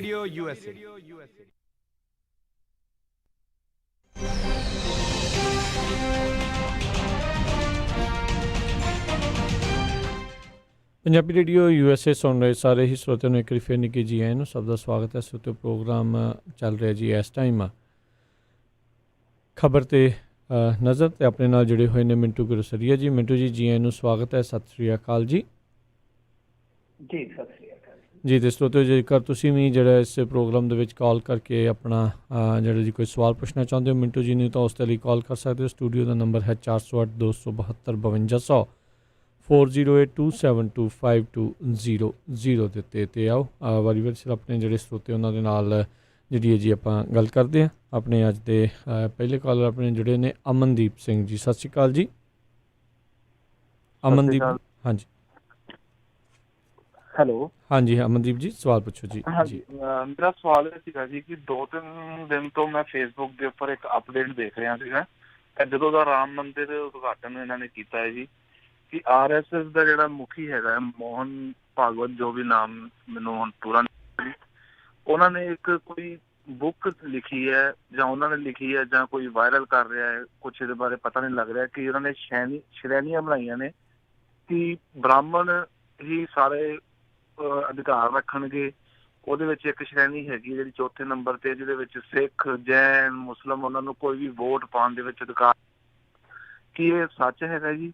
ਅਗਰ ਏਦਾਂ ਹੋਏਗਾ ਤੇ ਇੰਡੀਆ ਦਾ ਕੀ ਹਾਲ ਹੋਏਗਾ ਜੀ? ਜੀ ਥੈਂਕ ਯੂ। ਬਿਲਕੁਲ ਦੇਖੋ ਉਹ ਵਾਇਰਲ ਹੋਈ ਆ, ਇੱਕ ਅਖਬਾਰ ਦੇ ਵਿੱਚ ਵੀ ਉਹ ਛਪ ਚੁੱਕੀ ਆ, ਤੁਹਾਡੀ ਜਾਣਕਾਰੀ ਲਈ ਦੱਸਾਂ, ਪਰ ਉਹ 7 ਮਹੀਨੇ ਪੁਰਾਣੀ ਆ ਤੇ ਫੈਕਟ ਚੈੱਕ ਹੋਏ ਵੇ ਉਹਦੇ ਉਹ ਫੇਕ ਹੈ ਟੋਟਲੀ। ਮਤਲਬ ਕਿ ਉਹ ਸੰਵਿਧਾਨ ਇੱਕ ਤਰ੍ਹਾਂ ਨਾਲ ਪ੍ਰਚਾਰਿਆ ਗਿਆ ਕਿ RSS ਨੇ ਨਵਾਂ ਸੰਵਿਧਾਨ, ਉਹ ਨਾ ਜਦ 26 ਜਨਵਰੀ ਸੀ ਮੈਨੂੰ ਯਾਦ ਆ, ਉਦੋਂ ਨੇੜੇ ਵਾਇਰਲ ਹੋਇਆ ਸੀਗਾ ਤੇ ਉਸ ਤੋਂ ਬਾਅਦ ਬੜਾ ਰੌਲਾ ਪਿਆ। ਉਹਦੇ ਫੈਕਟ ਚੈੱਕ ਹੋ ਚੁੱਕੇ ਆ, ਵੱਖ-ਵੱਖ ਏਜੰਸੀਆਂ ਵੱਲੋਂ ਫੈਕਟ ਚੈੱਕ ਕਰਕੇ ਉਹਨੂੰ ਪਾਇਆ ਗਿਆ ਫੇਕ। ਪਰ ਉਹ ਤੁਹਾਨੂੰ ਪਤਾ ਹੀ ਹੈ ਕਿ ਸਾਡੇ ਪੰਜਾਬੀ ਉੱਦਾਂ ਹੀ ਥੋੜਾ ਜਦੋਂ RSS ਦਾ ਜ਼ਿਕਰ ਆ ਜਾਂਦਾ ਉਹ ਇਹਨਾਂ ਚੀਜ਼ਾਂ ਨੂੰ ਨਹੀਂ ਦੇਖਦੇ। ਉਹ ਕਿਸੇ ਪੱਤਰਕਾਰ ਨੇ ਚੱਕ ਕੇ ਤੇ ਉਹਦੀ ਬਣਾਤੀ ਖਬਰ ਬਣਾ ਦਿੱਤੀ। ਉਸ ਤੋਂ ਬਾਅਦ ਉਹ ਦੁਬਾਰਾ ਵਾਇਰਲ ਹੋ ਗਈ ਪੰਜਾਬ ਦੇ ਵਿੱਚ। ਸੋ ਇਸ ਕਰਕੇ ਫਿਰ ਫੈਕਟ ਚੈੱਕ ਹੋਇਆ ਕੱਲ, ਮੇਰੇ ਖਿਆਲ ਨਾਲ ਜਾਗਰਣ ਗਰੁੱਪ ਨੇ ਕੀਤਾ ਵਾ, ਤਾਂ ਉਹਨਾਂ ਨੇ ਵੀ ਇਹਨੂੰ ਫੇਕ ਕਰਾਰ ਦਿੱਤਾ ਜੀ। ਜੀ ਅਗਲੇ ਕਾਲਰ ਨੇ ਹਰਬੰਸ ਸਿੰਘ ਜੀ। ਸਤਿ ਸ਼੍ਰੀ ਅਕਾਲ ਜੀ। ਸਤਿ ਸ਼੍ਰੀ ਅਕਾਲ ਜੀ ਸਾਰਿਆਂ ਨੂੰ ਜੀ। ਸਤਿ ਸ਼੍ਰੀ ਅਕਾਲ। ਪਿਛਲੇ ਦਿਨਾਂ ਜੀ ਮੋਦੀ ਨੇ ਛੋਟੇ ਗੁਰੂ ਮਹਾਰਾਜ ਦੇ ਬਾਰੇ ਬੜੀ ਆਪਜਨਕ ਬਿਆਨਬਾਜ਼ੀ, ਗਲਤ ਬਿਆਨਬਾਜ਼ੀ ਕੀਤੀ ਮੋਦੀ ਨੇ। ਇਹ ਬੜਾ ਬੁਰਾ ਲੱਗਿਆ ਮੈਨੂੰ, ਬੜਾ ਗੁੱਸਾ ਲੱਗਿਆ।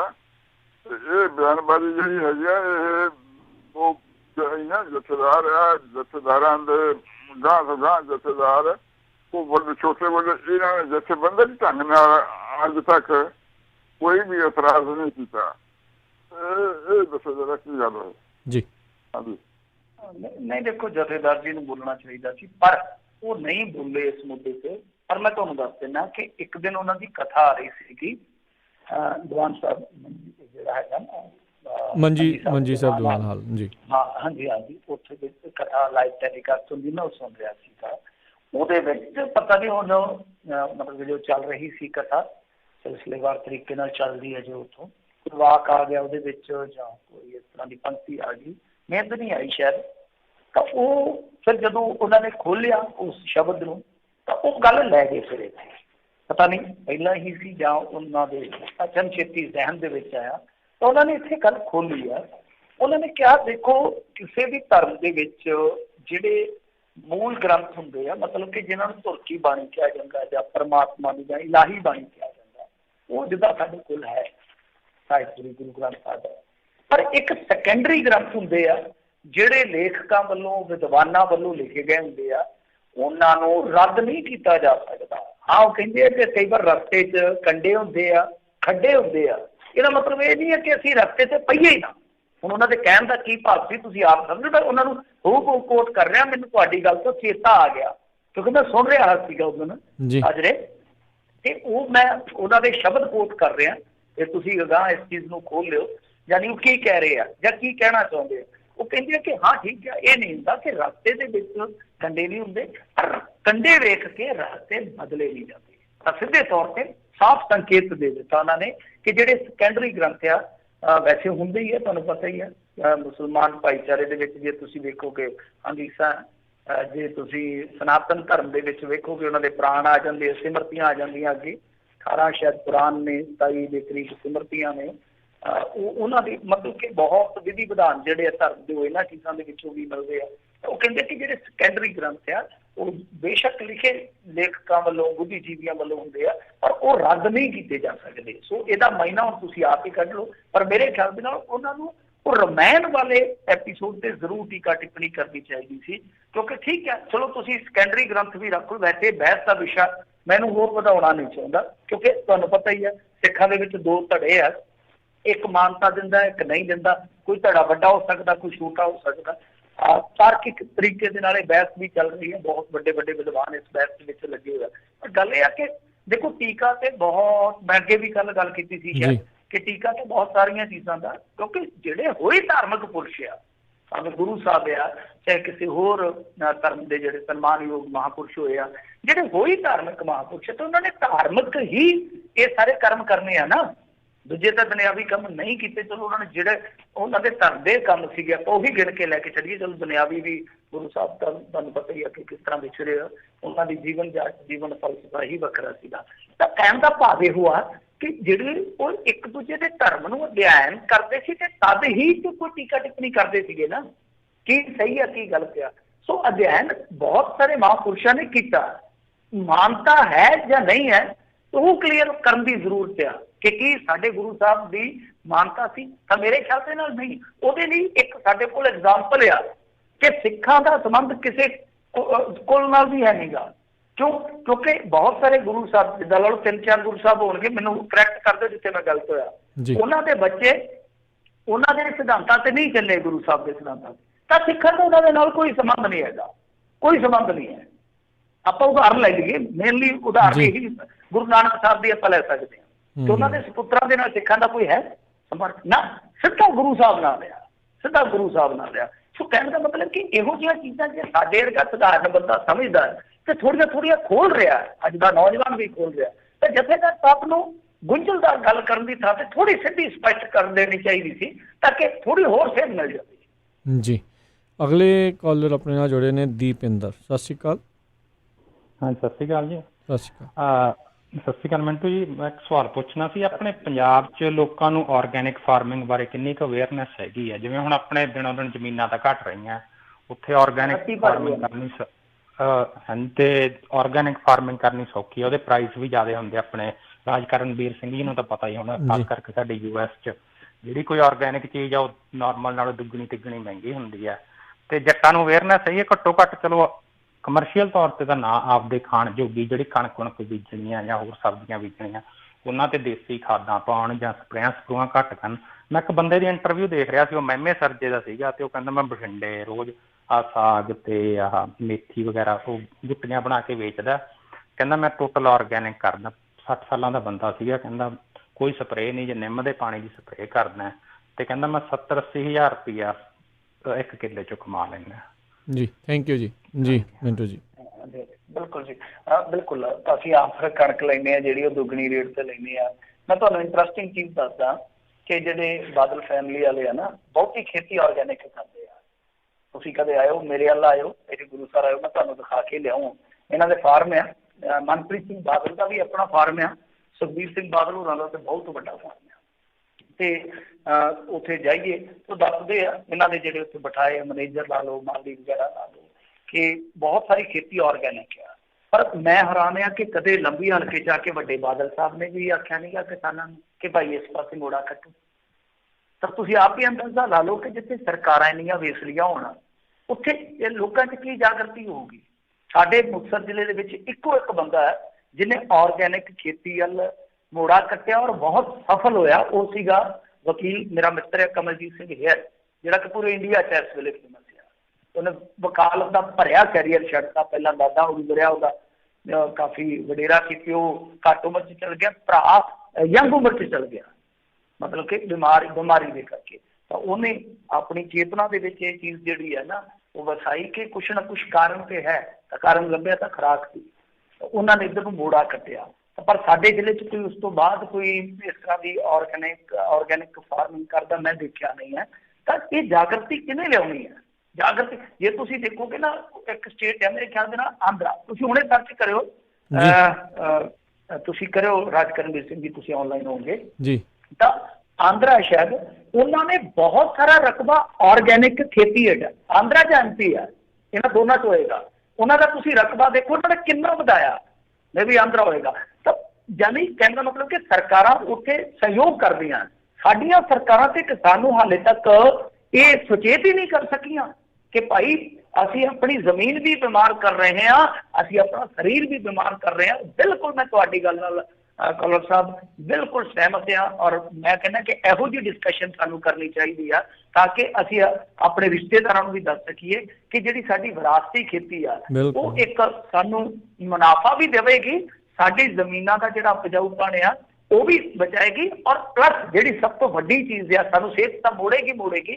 ਸਭ ਤੋਂ ਵੱਡੀ ਕਿ ਤੁਹਾਡੀ ਲਾਗਤ ਘੱਟ ਜਾਏਗੀ, ਤੁਹਾਡਾ ਮੁਨਾਫਾ ਆਪਣੇ ਆਪ ਵੱਧ ਜਾਣਾ, ਜੋ ਕਿ ਆਰਥਿਕਤਾ ਨਾਲ ਜੁੜਿਆ ਮਸਲਾ। ਜਦੋਂ ਆਰਥਿਕਤਾ ਦਾ ਮਸਲਾ ਹੱਲ ਹੋ ਗਿਆ ਸਭੇ ਕਹਿ ਰਹੇ ਦੇਖ ਰਿਹਾ ਸੀਗਾ ਉੱਥੇ ਜਿਹੜੇ ਇੱਕ ਛੋਟਾ ਜਿਹਾ ਕਹਿੰਦੇ ਪਿੰਡ ਆ, ਉੱਥੇ 3500 ਫਾਰਮਰ ਵੱਖ-ਵੱਖ ਤਰੀਕੇ ਦੇ ਨਾਲ 500 ਹੈਕਟਰ ਦੇ ਵਿੱਚ ਆਰਗੈਨਿਕ ਫਾਰਮਿੰਗ ਜਿਹੜੀ ਆ ਉਹ ਕਰ ਰਹੇ ਨੇ ਇੱਕ ਪਿੰਡ ਦੇ ਵਿੱਚ, ਉੱਥੇ ਜਿਹੜਾ ਛੋਟੇ ਜਿਹੇ ਰਕਬੇ ਦੇ ਵਿੱਚ। ਸੋ ਆਈ ਥਿੰਕ ਇਹ ਬਹੁਤ ਜ਼ਰੂਰੀ ਆ। ਇੱਥੇ ਵੀ ਦੇਖਦੇ ਹਾਂ, ਅਤੇ ਜਿੱਦਾਂ ਇਹਨਾਂ ਨੇ ਕਿਹਾ ਵੀ ਵਾਕਈ ਉਸ ਦੀ ਕੀਮਤ ਵੀ ਸੋਹਣੀ ਮਿਲਦੀ ਆ। ਨੋ ਡਾਊਟ ਥੋੜ੍ਹੀ ਮਿਹਨਤ ਜਿਹੜੀ ਉਹਦੇ ਵਿੱਚ ਬਾਕੀਆਂ ਦੇ ਮੁਕਾਬਲੇ ਜ਼ਿਆਦਾ ਜਿਹੜੀ ਉਹ ਲੱਗਦੀ ਹੈ, ਜ਼ਿਆਦਾ ਧਿਆਨ ਰੱਖਣਾ ਪੈਂਦਾ ਆ, ਪਰ ਉਹ ਮਿਹਨਤ ਦਾ ਫਲ ਵੀ ਹੁੰਦਾ ਹੀ ਜ਼ਿਆਦਾ। ਜੀ ਰਾਜਕਰਨਵੀਰ ਸਿੰਘ ਜੀ, ਮਾਫ ਕਰਨਾ ਮੈਂ ਤੁਹਾਡੀ ਗੱਲ, ਕਿਉਂਕਿ ਅਸੀਂ ਲਾਲਚੀ ਹੋ ਚੁੱਕੇ ਹਾਂ। ਅਸੀਂ ਰੋਨੇ ਆ ਨਾ ਸਰਮਾਏਦਾਰਾਂ ਨੂੰ, ਕਾਰਪੋਰੇਟ ਘਰਾਣਿਆਂ ਨੂੰ। ਅਸੀਂ ਕੌਣ ਆ?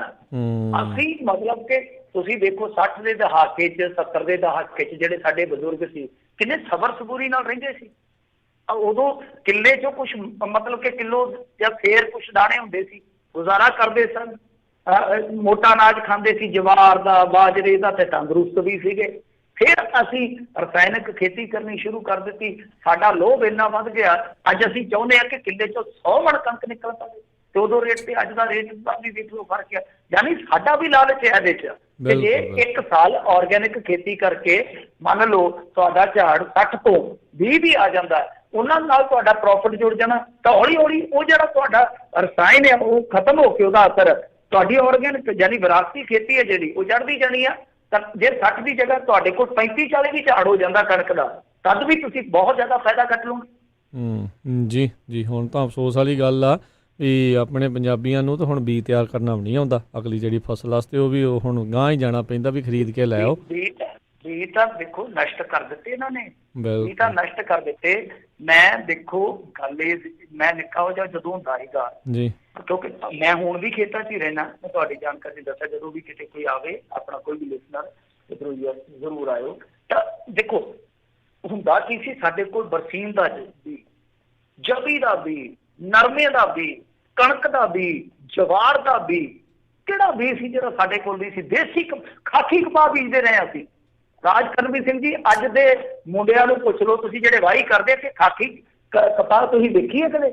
ਅਸੀਂ ਖਾਕੀ ਕਪਾਹ ਬੀਜਦੇ ਰਹੇ ਆਪਣੇ ਖੇਤਾਂ 'ਚ, ਕਿਉਂਕਿ ਸਾਡੇ ਕੋਲ ਬੀਜ ਹੁੰਦੇ ਸੀ। ਅੱਜ ਉਹ ਬੀਜ ਨਸ਼ਟਿਆ। ਜੇ ਮੰਨ ਲਓ ਇਹ ਮਲਟੀਨੈਸ਼ਨਲ ਕੰਪਨੀਆਂ ਇੱਕ ਸਾਲ ਲੌਬਿੰਗ ਕਰਕੇ ਬੀਜ ਦੀ ਸ਼ਾਰਟੇਜ ਕਰਦੇ ਨੇ, ਅਸੀਂ ਤਾਂ ਰਗੜੇ। ਬਿਲਕੁਲ। ਅਗਲੇ ਕਾਲਰ ਆਪਣੇ ਜੁੜੇ ਨੇ ਜਸਬੀਰ ਸਿੰਘ ਜੀ, ਸਤਿ ਸ਼੍ਰੀ ਅਕਾਲ ਜੀ। ਹਾਂਜੀ, ਸਤਿ ਸ਼੍ਰੀ ਅਕਾਲ ਸਾਰੇ ਭਰਾਵਾਂ ਨੂੰ। ਸਤਿ ਸ਼੍ਰੀ ਅਕਾਲ। ਮਿੰਟੂ ਜੀ, ਆਪਣੇ ਨਾ ਆਸ ਹਫ਼ਤੇ ਇੱਕ ਖਬਰ ਨਸ਼ਰ ਕੀਤੀ ਸੀਗੀ BBC ਵਾਲਿਆਂ ਨੇ, ਉਹ ਸੀ ਕਿ ਆਪਣੇ ਬਰਤਾਨੀਆ ਦੀ, ਇੰਗਲੈਂਡ ਦੀ ਇੱਕ ਪਾਰਲੀਮੈਂਟ ਮੈਂਬਰ ਹੈ ਬੀਬੀ ਪਰਨੀਤ ਕੌਰ ਗਿੱਲ, ਤੇ ਉਹਨੇ ਆਪਣੇ ਇੱਕ ਇੰਡੀਅਨ ਰੀਜਨ ਦਾ ਸੀਗਾ ਪਾਰਲੀਮੈਂਟ ਮੈਂਬਰ, ਉਹਦੇ ਜਵਾਬ ਦੇ ਵਿੱਚ ਟਵੀਟ ਕੀਤਾ ਸੀਗਾ, ਤੇ ਉਹਨੇ ਕਿਹਾ ਸੀ ਵੀ ਜਿਹੜੀ ਖਾਲਿਸਤਾਨ ਦੀ ਮੰਗ ਹੈ ਉਹ UN ਦੇ ਚਾਰਟਰ ਦੇ ਥੱਲੇ ਆਉਂਦੀ ਹੈ, ਯਾਨੀ ਕਿ ਕਾਨੂੰਨ ਦੇ ਥੱਲੇ ਆਉਂਦੀ ਹੈ। ਮੈਨੂੰ ਯਾਦ ਹੈ ਵੀ 2018 'ਚ ਇਹੋ ਜਿਹੀ ਗੱਲ ਹੀ ਸਰਦਾਰ ਜਗਮੀਤ ਸਿੰਘ ਨੇ ਕੀਤੀ, ਜਿਹੜੇ ਕੈਨੇਡਾ ਦੇ NDP ਦੇ ਲੀਡਰ ਨੇ, ਤੇ ਉਹਨਾਂ ਨੇ ਵੀ ਕਿਹਾ ਸੀਗਾ ਵੀ ਜਿਹੜਾ ਰਿਫੰਡਨ ਹੈ ਉਹ ਚਾਹੇ ਕਿਤੇ ਵੀ ਹੋਵੇ, ਕਿਊਬਕ 'ਚ ਹੋਵੇ, ਕਟਲੋਨੀਆ 'ਚ ਹੋਵੇ, ਪੰਜਾਬ 'ਚ ਹੋਵੇ, ਲੋਕਾਂ ਦਾ ਹੱਕ ਹੈ, UN ਦੇ ਚਾਰਟਰ ਦੇ ਥੱਲੇ ਆਉਂਦਾ ਹੈ। ਮੈਨੂੰ ਯਾਦ ਹੈ ਉਸ ਵਕਤ ਜਗਮੀਤ ਸਿੰਘ ਦੇ ਬਿਆਨ ਨੂੰ ਪੰਜਾਬ ਦੇ ਮੀਡੀਆ ਨੇ ਤੇ ਆਪਣੇ ਪੰਜਾਬ ਦੇ ਰਾਜਨੀਤਿਕ ਲੀਡਰਾਂ ਨੇ ਬਹੁਤ ਕ੍ਰਿਟੀਸਾਈਜ਼ ਕੀਤਾ ਸੀ, ਇੱਥੋਂ ਤੱਕ ਕਿ ਆਪਣੇ ਭਗਵੰਤ ਮਾਨ ਨੇ ਤੇ ਕਿਹਾ ਸੀ ਜਗਮੀਤ ਸਿੰਘ ਨੂੰ ਕੋਈ ਹੱਕ ਨਹੀਂ ਪੰਜਾਬ ਬਾਰੇ ਕੋਈ ਗੱਲ ਕਰਨਾ। ਮੇਰਾ ਸਵਾਲ ਹੈ, ਬੀਬੀ ਦੇ ਬਿਆਨ ਤੇ ਕੋਈ ਪ੍ਰਤੀਕਰਮ ਆਇਆ ਕਿਸੇ ਨਿਊਜ਼ ਮੀਡੀਆ ਜਾਂ ਕਿਸੇ ਲੀਡਰ ਦਾ? ਜੀ ਮਿਹਰਬਾਨੀ ਜੀ। ਤੁਹਾਨੂੰ ਨਹੀਂ ਆਇਆ ਨਹੀਂ ਸਰਦਾਰ ਸਾਹਿਬ, ਮੈਂ ਤਾਂ ਕੋਈ ਪੜ੍ਹਿਆ ਨਹੀਂ ਹੈ। ਤੇ ਜੱਗੀ ਜੌਹਲ ਬਾਰੇ ਉਹਨਾਂ ਨੇ ਜਿਹੜੇ ਸਾਈਨ ਕੀਤੇ ਸੀ ਉਹ ਅਸੀਂ ਖਬਰ ਕੀਤੀ ਸੀਗੀ, ਮੇਰੇ ਖਿਆਲ ਦੇ ਨਾਲ ਰਾਜਕਰਨਵੀਰ ਸਿੰਘ ਜੀ 60 ਜਣਿਆਂ ਨੇ ਕੀਤੇ ਸੀ। ਜੀ ਬਿਲਕੁਲ ਪਾਰਲੀਮੈਂਟ ਸੀਗੇ, ਉਹ ਖਬਰ ਅਸੀਂ ਜ਼ਰੂਰ ਕੀਤੀ ਆ, ਹੋਰ ਕਿਸੇ ਦਾ ਪ੍ਰਤੀਕਰਮ ਵੇਖਿਆ ਨਹੀਂ ਹੈ। ਬਾਕੀ ਦੇਖੋ UN ਦੇ ਵਿੱਚ ਤੇ ਕਸ਼ਮੀਰ ਦਾ ਵੀ ਮਸਲਾ ਕਿਹਾ ਹੋਇਆ ਸੀਗਾ, ਉਹਨਾਂ ਆਖਿਆ ਸੀਗਾ ਰੈਫਰੈਂਡਮ ਕਰਾਓ, ਹਨਾ, ਤਾਂ ਪਰ ਦੋਵੇਂ ਦੇਸ਼ ਛੱਡ ਗਏ। ਅੱਜ ਦੀ ਤਰੀਕ ਦੇ ਵਿੱਚ ਵੇਖ ਲਓ ਮਾਮਲਾ ਉਲਝਿਆ ਹੋਇਆ, ਕਿਉਂਕਿ ਸ਼ਰਤ ਇਹ ਸੀਗੀ ਕਿ ਦੋਵੇਂ ਦੇਸ਼ ਜਿਹੜੇ ਉਹਨੂੰ ਫ੍ਰੀ ਕਰ ਦੇਣ ਪਹਿਲਾਂ, ਅੱਜ ਕੋਈ ਵੀ ਤਿਆਰ ਨਹੀਂ ਹੈ। ਸੋ ਕਈ ਵਾਰ ਮਸਲੇ ਅੜਦੀ ਜਾਂਦੇ ਆ, ਹੁਣ ਇਹ ਦੇਖੋ ਮਸਲਾ ਕਿੱਧਰ ਨੂੰ ਜਾਏਗਾ, ਪਰ ਜੋ ਤੁਸੀਂ ਗੱਲ ਕਹੀ ਆ ਪ੍ਰਤੀਕਰਮ ਨਹੀਂ ਵੇਖਣ ਨੂੰ ਮਿਲਿਆ। ਜੀ ਅਗਲੇ ਕਾਲਰ ਅਵਤਾਰ ਸਿੰਘ ਪੰਨੂ, ਸਤਿ ਸ਼੍ਰੀ ਅਕਾਲ ਜੀ। ਸਤਿ ਸ਼੍ਰੀ ਅਕਾਲ ਜੀ ਸਾਰੇ ਭਰਾਵਾਂ ਨੂੰ। ਸਤਿ ਸ਼੍ਰੀ ਅਕਾਲ। ਮੇਰਾ ਪਹਿਲਾ ਸਵਾਲ ਤਾਂ ਇਹ ਹੈ ਜੀ ਕਿ ਕੈਪਟਨ ਸਾਹਿਬ ਜਿਸ ਤਰ੍ਹਾਂ ਦੇ ਮਤਲਬ ਚਾਂਸਿਸ ਮੁਹੱਈਆ ਕਰਵਾ ਰਹੇ ਨੇ ਅਕਾਲੀ ਦਲ ਨੂੰ ਉਭਾਰਨ ਲਈ, ਕਿ ਜੇ ਕਾਂਗਰਸ ਦਾ ਬੇੜਾ ਗਰਕ ਕਰਕੇ ਤੇ ਅਗਲੀ ਵਾਰ ਅਕਾਲੀ ਸਰਕਾਰ ਬਣ ਜਾਵੇ ਤੇ ਆਮ ਆਦਮੀ ਪਾਰਟੀ ਨਾ ਆ ਸਕੇ, ਉਹਦੇ ਬਾਰੇ ਤੁਹਾਡੇ ਕੀ ਵਿਚਾਰ ਨੇ? ਜੀ ਦੂਸਰਾ ਇਹ ਹੈ ਜੀ, ਦੂਜਾ ਸਵਾਲ ਵੀ ਪੁੱਛ ਲਓ ਜੀ। ਕੈਪਟਨ ਸਾਹਿਬ ਹਮੇਸ਼ਾ ਹੀ ਸਿੱਖਾਂ ਦੇ ਹੱਕਾਂ ਦੇ ਉਲਟੀ ਗੱਲ ਕਰਦੇ ਨੇ, ਕੀ ਗੱਲ ਇਹ ਵੀ RSS ਵਿੱਚ ਤਾਂ ਨਹੀਂ ਸ਼ਾਮਲ ਹੋ ਗਏ? ਸਤਿ ਸ਼੍ਰੀ ਅਕਾਲ ਜੀ। ਸਤਿ ਸ਼੍ਰੀ ਅਕਾਲ ਜੀ। ਦੇਖੋ ਸਰ, ਮੈਂ ਇਹ ਨਹੀਂ ਕਹਿ ਸਕਦਾ ਕੌਣ ਕਿਹਦੇ 'ਚ ਸ਼ਾਮਲ ਹੋ ਗਿਆ, ਕਿਉਂਕਿ ਆਪਾਂ ਅਥੈਂਟਿਕਲੀ ਚੱਲੀਏ ਹਨਾ, ਉਹ ਠੀਕ ਰਹੇਗਾ। ਤੁਹਾਡੀ ਆਜ਼ਾਦੀ ਹੈ, ਤੁਸੀਂ US 'ਚ ਰਹਿੰਦੇ ਹੋ ਨਾ, ਤੁਸੀਂ ਕਾਲਰ ਹੋ, ਤੁਸੀਂ ਕੁਛ ਵੀ ਕਹਿ ਸਕਦੇ ਹੋ। ਮੈਂ ਤੁਹਾਡੇ ਵਿਚਾਰਾਂ ਦੀ ਕਦਰ ਕਰਦਾ। ਮੈਂ ਮਾਈਕ ਤੇ ਬੈਠਾ, ਰਾਜਕਰਮਜੀਤ ਸਿੰਘ ਮਾਈਕ ਤੇ ਬੈਠਾ। ਸਾਡੀ ਇੱਕ ਮਰਿਆਦਾ ਹੈ, ਅਸੀਂ ਕੋਈ ਤੱਥਹੀਣ ਗੱਲ ਕਰਾਂਗੇ ਜਾਂ ਤਾਂ ਫਿਰ ਸਾਨੂੰ ਸੌਰੀ ਮੰਗਣੀ ਪਏਗੀ ਉਹਦੇ ਵਾਸਤੇ, ਕੱਲ੍ਹ ਨੂੰ ਕੋਈ ਤੱਥ ਗਲਤ ਹੋ ਜਾਂਦਾ ਜਾਂ ਫਿਰ ਅਸੀਂ ਕੋਈ ਕਾਨੂੰਨ ਦਾਇਰੇ 'ਚ ਫਸ ਜਾਵਾਂਗੇ ਨਾ, ਉਹਦੇ ਨਾਲੋਂ ਚੰਗਾ ਕਿ ਆਪਾਂ ਗੱਲ ਜਿਹੜੀ ਕਰਨ ਵਾਲੀ ਉਹ ਕਰੀਏ। ਠੀਕ ਹੈ, ਗੱਲ ਇਹ ਕਰਨ ਵਾਲੀ ਆ ਕਿ ਵਾਕਿਆ ਕੈਪਟਨ ਅਮਰਿੰਦਰ ਸਿੰਘ ਦਾ ਜਿਹੜਾ ਮਾਈਂਡ ਆ ਉਹ ਕਿਤੇ ਨਾ ਕਿਤੇ ਵਕਤ ਦੇ ਨਾਲ ਬਦਲਿਆ, ਔਰ ਵਿਚਾਰ ਬਦਲਦੇ ਰਹਿੰਦੇ। ਅੱਜ ਤੋਂ 15 ਸਾਲ ਪਹਿਲਾਂ ਮੇਰੇ ਵਿਚਾਰ ਕੁਛ ਹੋਰ ਸਨ, ਅੱਜ ਮੇਰੇ ਕੁਛ ਹੋਰ ਆ, ਹੋ ਸਕਦਾ 15 ਸਾਲਾਂ ਬਾਅਦ ਹੋਰ ਹੋਣ ਜੇ ਮੈਂ ਹੋਊਂਗਾ। ਵਿਚਾਰਾਂ ਦਾ ਪ੍ਰਵਾਹ ਆ, ਬਦਲਦਾ ਰਹਿੰਦਾ, ਜਿਵੇਂ ਜਿਵੇਂ ਬੰਦਾ ਸਿੱਖਦਾ ਤਿਵੇਂ ਤਿਵੇਂ ਵੀ ਬਦਲਦਾ। ਸੋ ਵਿਚਾਰ ਪ੍ਰਵਾਹ ਬਦਲਦੇ ਰਹਿੰਦੇ ਆ, ਉਹ ਉਹਨਾਂ ਦੇ ਜਾਤੀ ਆ, ਚਲੋ ਉਹ ਜਿਵੇਂ ਮਰਜ਼ੀ ਕਰਨ। ਪਰ ਮਸਲਾ ਇਹੋ ਹੀ ਆ ਕਿ ਜੋ ਹੋ ਰਿਹਾ, ਗੱਲ ਇੱਥੇ ਅਕਾਲੀਆਂ ਦੀ ਨਹੀਂ ਹੈ, ਗੱਲ ਇੱਥੇ ਪੰਜਾਬ ਦੀ ਹੈ। ਸਰ, ਮੈਂ ਤੁਹਾਡੀ ਗੱਲ ਨੂੰ ਤੁਹਾਡੇ ਦਾਇਰੇ ਚੋਂ ਕੱਢ ਕੇ ਅੱਗੇ ਲੈ ਕੇ ਜਾਣਾ। ਉਹ ਕਿਵੇਂ? ਹੁਣ ਦੇਖੋ ਮਸਲਾ ਕੀ ਆ ਕਿ ਸਾਡੇ ਇੱਥੇ ਪੰਜਾਬ ਦੇ ਵਿੱਚ ਇਸ ਵੇਲੇ 3 ਖੇਤੀ ਆਰਡੀਨੈਂਸ ਆਏ ਆ ਜਿਹੜੇ ਸਿੱਧੇ ਤੌਰ ਤੇ ਸਾਡੀ ਆਰਥਿਕਤਾ ਦਾ ਲੱਕ ਬਣ ਦੇਣਗੇ। ਸਾਡੀ ਆਰਥਿਕਤਾ ਮਤਲਬ ਕਿ ਮੰਨ ਕੇ ਚਲੋ 60,000 ਕਰੋੜ ਦੀ ਆਰਥਿਕਤਾ ਹੈ ਜਿਹੜੀ ਸਾਡੀ ਇਸ ਵੇਲੇ ਵੱਜਵੀਂ ਹੈ। ਅਸੀਂ ਪਹਿਲਾਂ ਹੀ ਬਹੁਤ ਜ਼ਿਆਦਾ ਕਮਜ਼ੋਰ ਹੋਏ ਪਏ ਹਾਂ। ਜੇ ਸਾਡੀ 60,000 ਕਰੋੜ ਦੀ ਆਰਥਿਕਤਾ ਨੂੰ ਕੋਈ ਸੱਟ ਵੱਜਦੀ ਆ, ਅਸੀਂ ਬਹੁਤ ਜ਼ਿਆਦਾ ਕਹਿ ਲਈਏ ਕਿ ਆਰੀ ਹੋ ਜਾਵਾਂਗੇ। ਦੂਜੀ ਚੀਜ਼ ਬਿਜਲੀ ਸੋਧ ਬਿੱਲ, ਤੀਜੀ ਚੀਜ਼ ਖਾਦ ਸਬਸਿਡੀ ਬੰਦ ਕਰਨ ਜਾ ਰਹੇ ਆ। ਪਰ ਹੁਣੇ ਮੈਂ ਖਬਰ ਪੜ੍ਹ ਰਿਹਾ ਸੀਗਾ, ਮੇਰੇ ਮਿੱਤਰ ਨੇ ਭੇਜੀ ਆ ਕਿ ਇਹਨਾਂ ਨੇ ਕੁਝ ਪੈਸਟੀਸਾਈਡ ਜਿਹੜੇ ਕਿ ਪੰਜਾਬ ਦੇ ਵਿੱਚ ਬਹੁਤ ਵਰਤੇ ਜਾਂਦੇ ਆ ਉਹ ਬੰਦ ਕਰ ਦਿੱਤੇ। ਭਲੇ ਮਾਨਸੋ, ਜੇ ਉਹ ਇੰਨੇ ਹੀ ਮਾੜੇ ਸੀਗੇ, ਇੰਨੇ ਹੀ ਨੁਕਸਾਨਦਾਇਕ ਸੀ, ਤੁਸੀਂ ਉਹਨਾਂ ਦੀ ਪਰਮਿਸ਼ਨ ਇੰਨੇ ਸਾਲ ਕਿਉਂ ਦਿੱਤੀ ਰੱਖੀ? ਠੀਕ ਆ। ਸੋ ਇਹ ਚੀਜ਼ਾਂ, ਬਿਜਲੀ ਸੋਧ ਬਿੱਲ ਆ ਰਿਹਾ ਵਾ। ਮੈਂ ਤੇ ਇਹ ਵੀ ਸੁਣਿਆ ਵਾ ਕਿ ਬਹੁਤ ਜਲਦੀ ਕਰੋਨਾ ਕਾਲ ਦੇ ਵਿੱਚ ਇਹ ਵੀ ਹੋ ਸਕਦਾ ਵਾ ਕਿ ਜਿਹੜੀ ਹੁੰਦੀ ਹੈ ਭੂਮੀ ਗ੍ਰਹਿਣ ਕਾਨੂੰਨ ਦੀ ਨਿਯਮਾਵਲੀ ਜਿਹੜੀ ਆ ਉਹ ਵੀ ਬਦਲੀ ਜਾ ਸਕਦੀ ਆ। ਮੌਂਟੇਕ ਸਿੰਘ ਆਲੂਵਾਲੀਆ ਦੀ ਜਿਹੜੀ ਇਹਨਾਂ ਨੇ ਕਮੇਟੀ ਬਣਾਈ ਸੀਗੀ, ਉਹਦੀਆਂ ਸਿਫਾਰਸ਼ਾਂ ਵੀ ਸੇਮ ਕੇਂਦਰ ਵਾਲੀਆਂ। ਤਾਂ ਕਹਿਣ ਦਾ ਭਾਵ ਇਹ ਆ ਕਿ ਮੈਂ ਤੇ ਤੁਸੀਂ ਅਕਾਲੀ ਦਲ ਦੀ ਗੱਲ ਕਰਦੇ, ਸਰਕਾਰ ਦੀ ਗੱਲ ਕਰਦੇ, ਮੈਂ ਪੰਜਾਬ ਦੀ ਗੱਲ ਕਰਨ ਡਿਆ ਕਿ ਪੰਜਾਬ ਦਾ ਬਣੂ ਕੀ। ਉੱਤੋਂ SYL ਇਹੋ ਜਿਹਾ ਮੁੱਦਾ ਵਾ ਕਿ ਸਾਡੇ ਦਰਿਆਵਾਂ 'ਚ ਜਿਹੜਾ ਥੋੜਾ ਬਹੁਤਾ ਪਾਣੀ ਆ, ਥੋੜਾ ਬਹੁਤਾ ਪਾਣੀ ਜਿਹੜਾ ਬਚਿਆ, ਜੇ SYL ਨਿਕਲ ਜਾਂਦੀ ਹੈ ਅਸੀਂ ਜਾਣਾ ਕਿੱਧਰ ਆ? ਤੇ ਸਾਡੇ ਕੋਲ ਤੇ ਵਿਰੋਧ ਕਰਨ ਵਾਸਤੇ ਵੀ ਖੁੱਲ੍ਹ ਨਹੀਂ ਹੈਗੀ, ਕਿਤੇ 44 ਹੈ, ਕਿਤੇ UAP ਹੈ, ਅਸੀਂ ਕੀ ਕਰਾਂਗੇ? ਸੋ ਗੱਲ ਕੱਲੀ ਸਿਆਸਤ ਦੀ ਨਹੀਂ, ਗੱਲ ਕੱਲੇ ਮੈਂ ਕਹੂੰ ਮੇਰੇ ਜਾਂ ਪੰਜਾਬੀ ਕਿਸੇ ਬੰਦੇ ਦੀ ਨਹੀਂ ਹੈ, ਗੱਲ ਸਾਰੇ ਪੰਜਾਬ ਦੀ ਹਾਤੀ ਦੀ ਹੋਈ ਪਈ ਆ। ਸੋ ਇਹ ਚੀਜ਼ ਸਾਨੂੰ ਸਮਝਣੀ ਪਵੇਗੀ ਕਿ ਕੈਪਟਨ ਅਮਰਿੰਦਰ ਸਿੰਘ ਦਾ ਰੋਲ ਹੈ ਜਿਹੜਾ ਉਹ ਥੋੜਾ ਐਤਕੀ ਮੈਂ ਕਹੂੰਗਾ ਕਿ ਬਹੁਤ ਜ਼ਿਆਦਾ ਸ਼ੱਕੀ ਹੋ ਗਿਆ। ਥੋੜਾ ਨਹੀਂ ਮੈਂ ਕਹੂੰਗਾ, ਕਿਉਂ? ਕਿਉਂਕਿ ਦੇਖੋ GSDP ਦਾ 3% ਇਹ ਕਰਜ਼ਾ ਲੈ ਸਕਦੇ ਸਨ। ਥੋੜੀ ਗੁੰਝਲਦਾਰ ਗੱਲਾਂ ਹੁੰਦੀਆਂ, ਮੈਨੂੰ ਖੋਲ ਦੇਣਾ। GSDP ਮਤਲਬ ਕਿ ਜਿਹੜਾ ਤੁਹਾਡਾ ਘਰੇਲੂ ਸਕਲ ਉਤਪਾਦ ਜੋ ਪ੍ਰੋਡਕਸ਼ਨ ਹੈ ਤੁਹਾਡੀ, ਉਹਦਾ ਤੁਸੀਂ ਕੁੱਲ ਦਾ 3% ਲੈ ਸਕਦੇ ਹੋ ਕਰਜ਼ਾ ਹਰੇਕ ਵਾਰੀ। ਇਹਨਾਂ ਨੇ ਮੰਗ ਕੀਤੀ, ਕੁਝ ਸਟੇਟਾਂ ਨੇ, ਪੰਜਾਬ ਉਹਦੇ ਵਿੱਚ ਮੋਹਰੀ ਸੀ, ਉਹਨਾਂ ਆਖਿਆ ਕੋਈ ਨਹੀਂ 1.5-2% ਦੀ ਤੁਹਾਨੂੰ ਛੋਟ ਦੇ ਦਿੰਦੇ ਆ। ਛੋਟ ਦੇਣ ਵਾਸਤੇ ਉਹਨਾਂ ਨੇ ਕੁਝ ਆਫੀਸ਼ੀਅਲੀ ਸ਼ਰਤਾਂ ਇਹਨਾਂ ਤੋਂ ਬਣਵਾਈਆਂ, ਪਰ ਜੋ ਸਾਡਾ ਮੰਨਣਾ ਹੈ ਜ਼ਾਤੀ ਤੌਰ ਤੇ ਕਿ ਕੁਝ ਨਾ ਕੁਝ ਕੰਡੀਸ਼ਨਸ ਉਹਨਾਂ ਨੇ ਅਨਆਫੀਸ਼ੀਅਲ ਰੱਖੀਆਂ ਨੇ ਕਿ ਭਾਈ ਆਹ ਚੀਜ਼ਾਂ ਅਸੀਂ ਕਰਾਂਗੇ। ਨਹੀਂ ਤਾਂ ਦੇਖੋ ਕਾਂਗਰਸ ਯਾਰ ਕੋਈ ਵਿਰੋਧ ਹੀ ਨਹੀਂ ਕਰ ਰਹੀ ਗਰਾਊਂਡ ਤੇ, ਕਮਾਲ ਦੀ ਗੱਲ। ਔਰ ਸ਼ਮਸ਼ੇਰ ਸਿੰਘ ਦੂਲੋ ਦਾ ਤੇ ਪ੍ਰਤਾਪ ਸਿੰਘ ਬਾਜਵਾ ਦਾ ਇਹਨਾਂ ਦੇ ਯੂਥ ਵਾਲੇ ਘੇਰਾ ਕਰੀ ਬੈਠੇ ਆ, ਘਰ ਘੇਰਦੇ ਆ ਜਾ ਕੇ ਦਿੱਲੀ। ਤੇ ਇਹਨੂੰ ਆਪਣੇ ਆਪ ਆਪਾਂ ਸ਼ੱਕੀ ਮੰਨ ਸਕਦੇ ਆ। ਜੀ ਜੀ। ਅਗਲੇ ਕਾਲਰ ਆਪਣੇ ਨਾਲ ਜੁੜੇ ਨੇ ਅਰਵਿੰਦ ਓਬਰਾਏ। ਸਤਿ ਸ਼੍ਰੀ ਅਕਾਲ ਜੀ। ਹਾਂਜੀ ਓਬਰਾਏ ਜੀ। ਹਾਂਜੀ ਸਤਿ ਸ਼੍ਰੀ ਅਕਾਲ ਜੀ। ਸਤਿ ਸ਼੍ਰੀ ਅਕਾਲ ਤੁਹਾਨੂੰ ਜੀ ਸਤਿ ਸ਼੍ਰੀ ਅਕਾਲ ਜੀ। ਸਰ ਜੀ ਮੈਂ ਖਬਰ ਤਾਂ ਨਹੀਂ ਸੁਣੀ, ਮੈਂ ਰੈਸਟੋਰੈਂਟ ਦਾ ਮੇਰੀ ਵਾਈਫ ਨੇ ਖਬਰ ਸੁਣੀ ਕਿ ਇੱਕ ਬੱਚੇ ਸੀਗੇ ਪਿੱਛੇ ਤੇ ਉਹ ਵੇਅਰ ਇੰਟਰਸਟਿਡ ਉਹਨੂੰ ਗੋਦ ਲੈਣਾ ਚਾਹੁੰਦੇ, ਦੱਸੋ ਕੀ ਪ੍ਰੋਸੀਜਰ ਹੈ। ਅੱਛਾ ਜੀ ਜੀ ਹਾਂਜੀ ਉਹ ਠੀਕ ਹੈ, ਮੈਂ ਤੁਹਾਨੂੰ ਦੱਸ ਦਿੰਦਾ ਜੀ।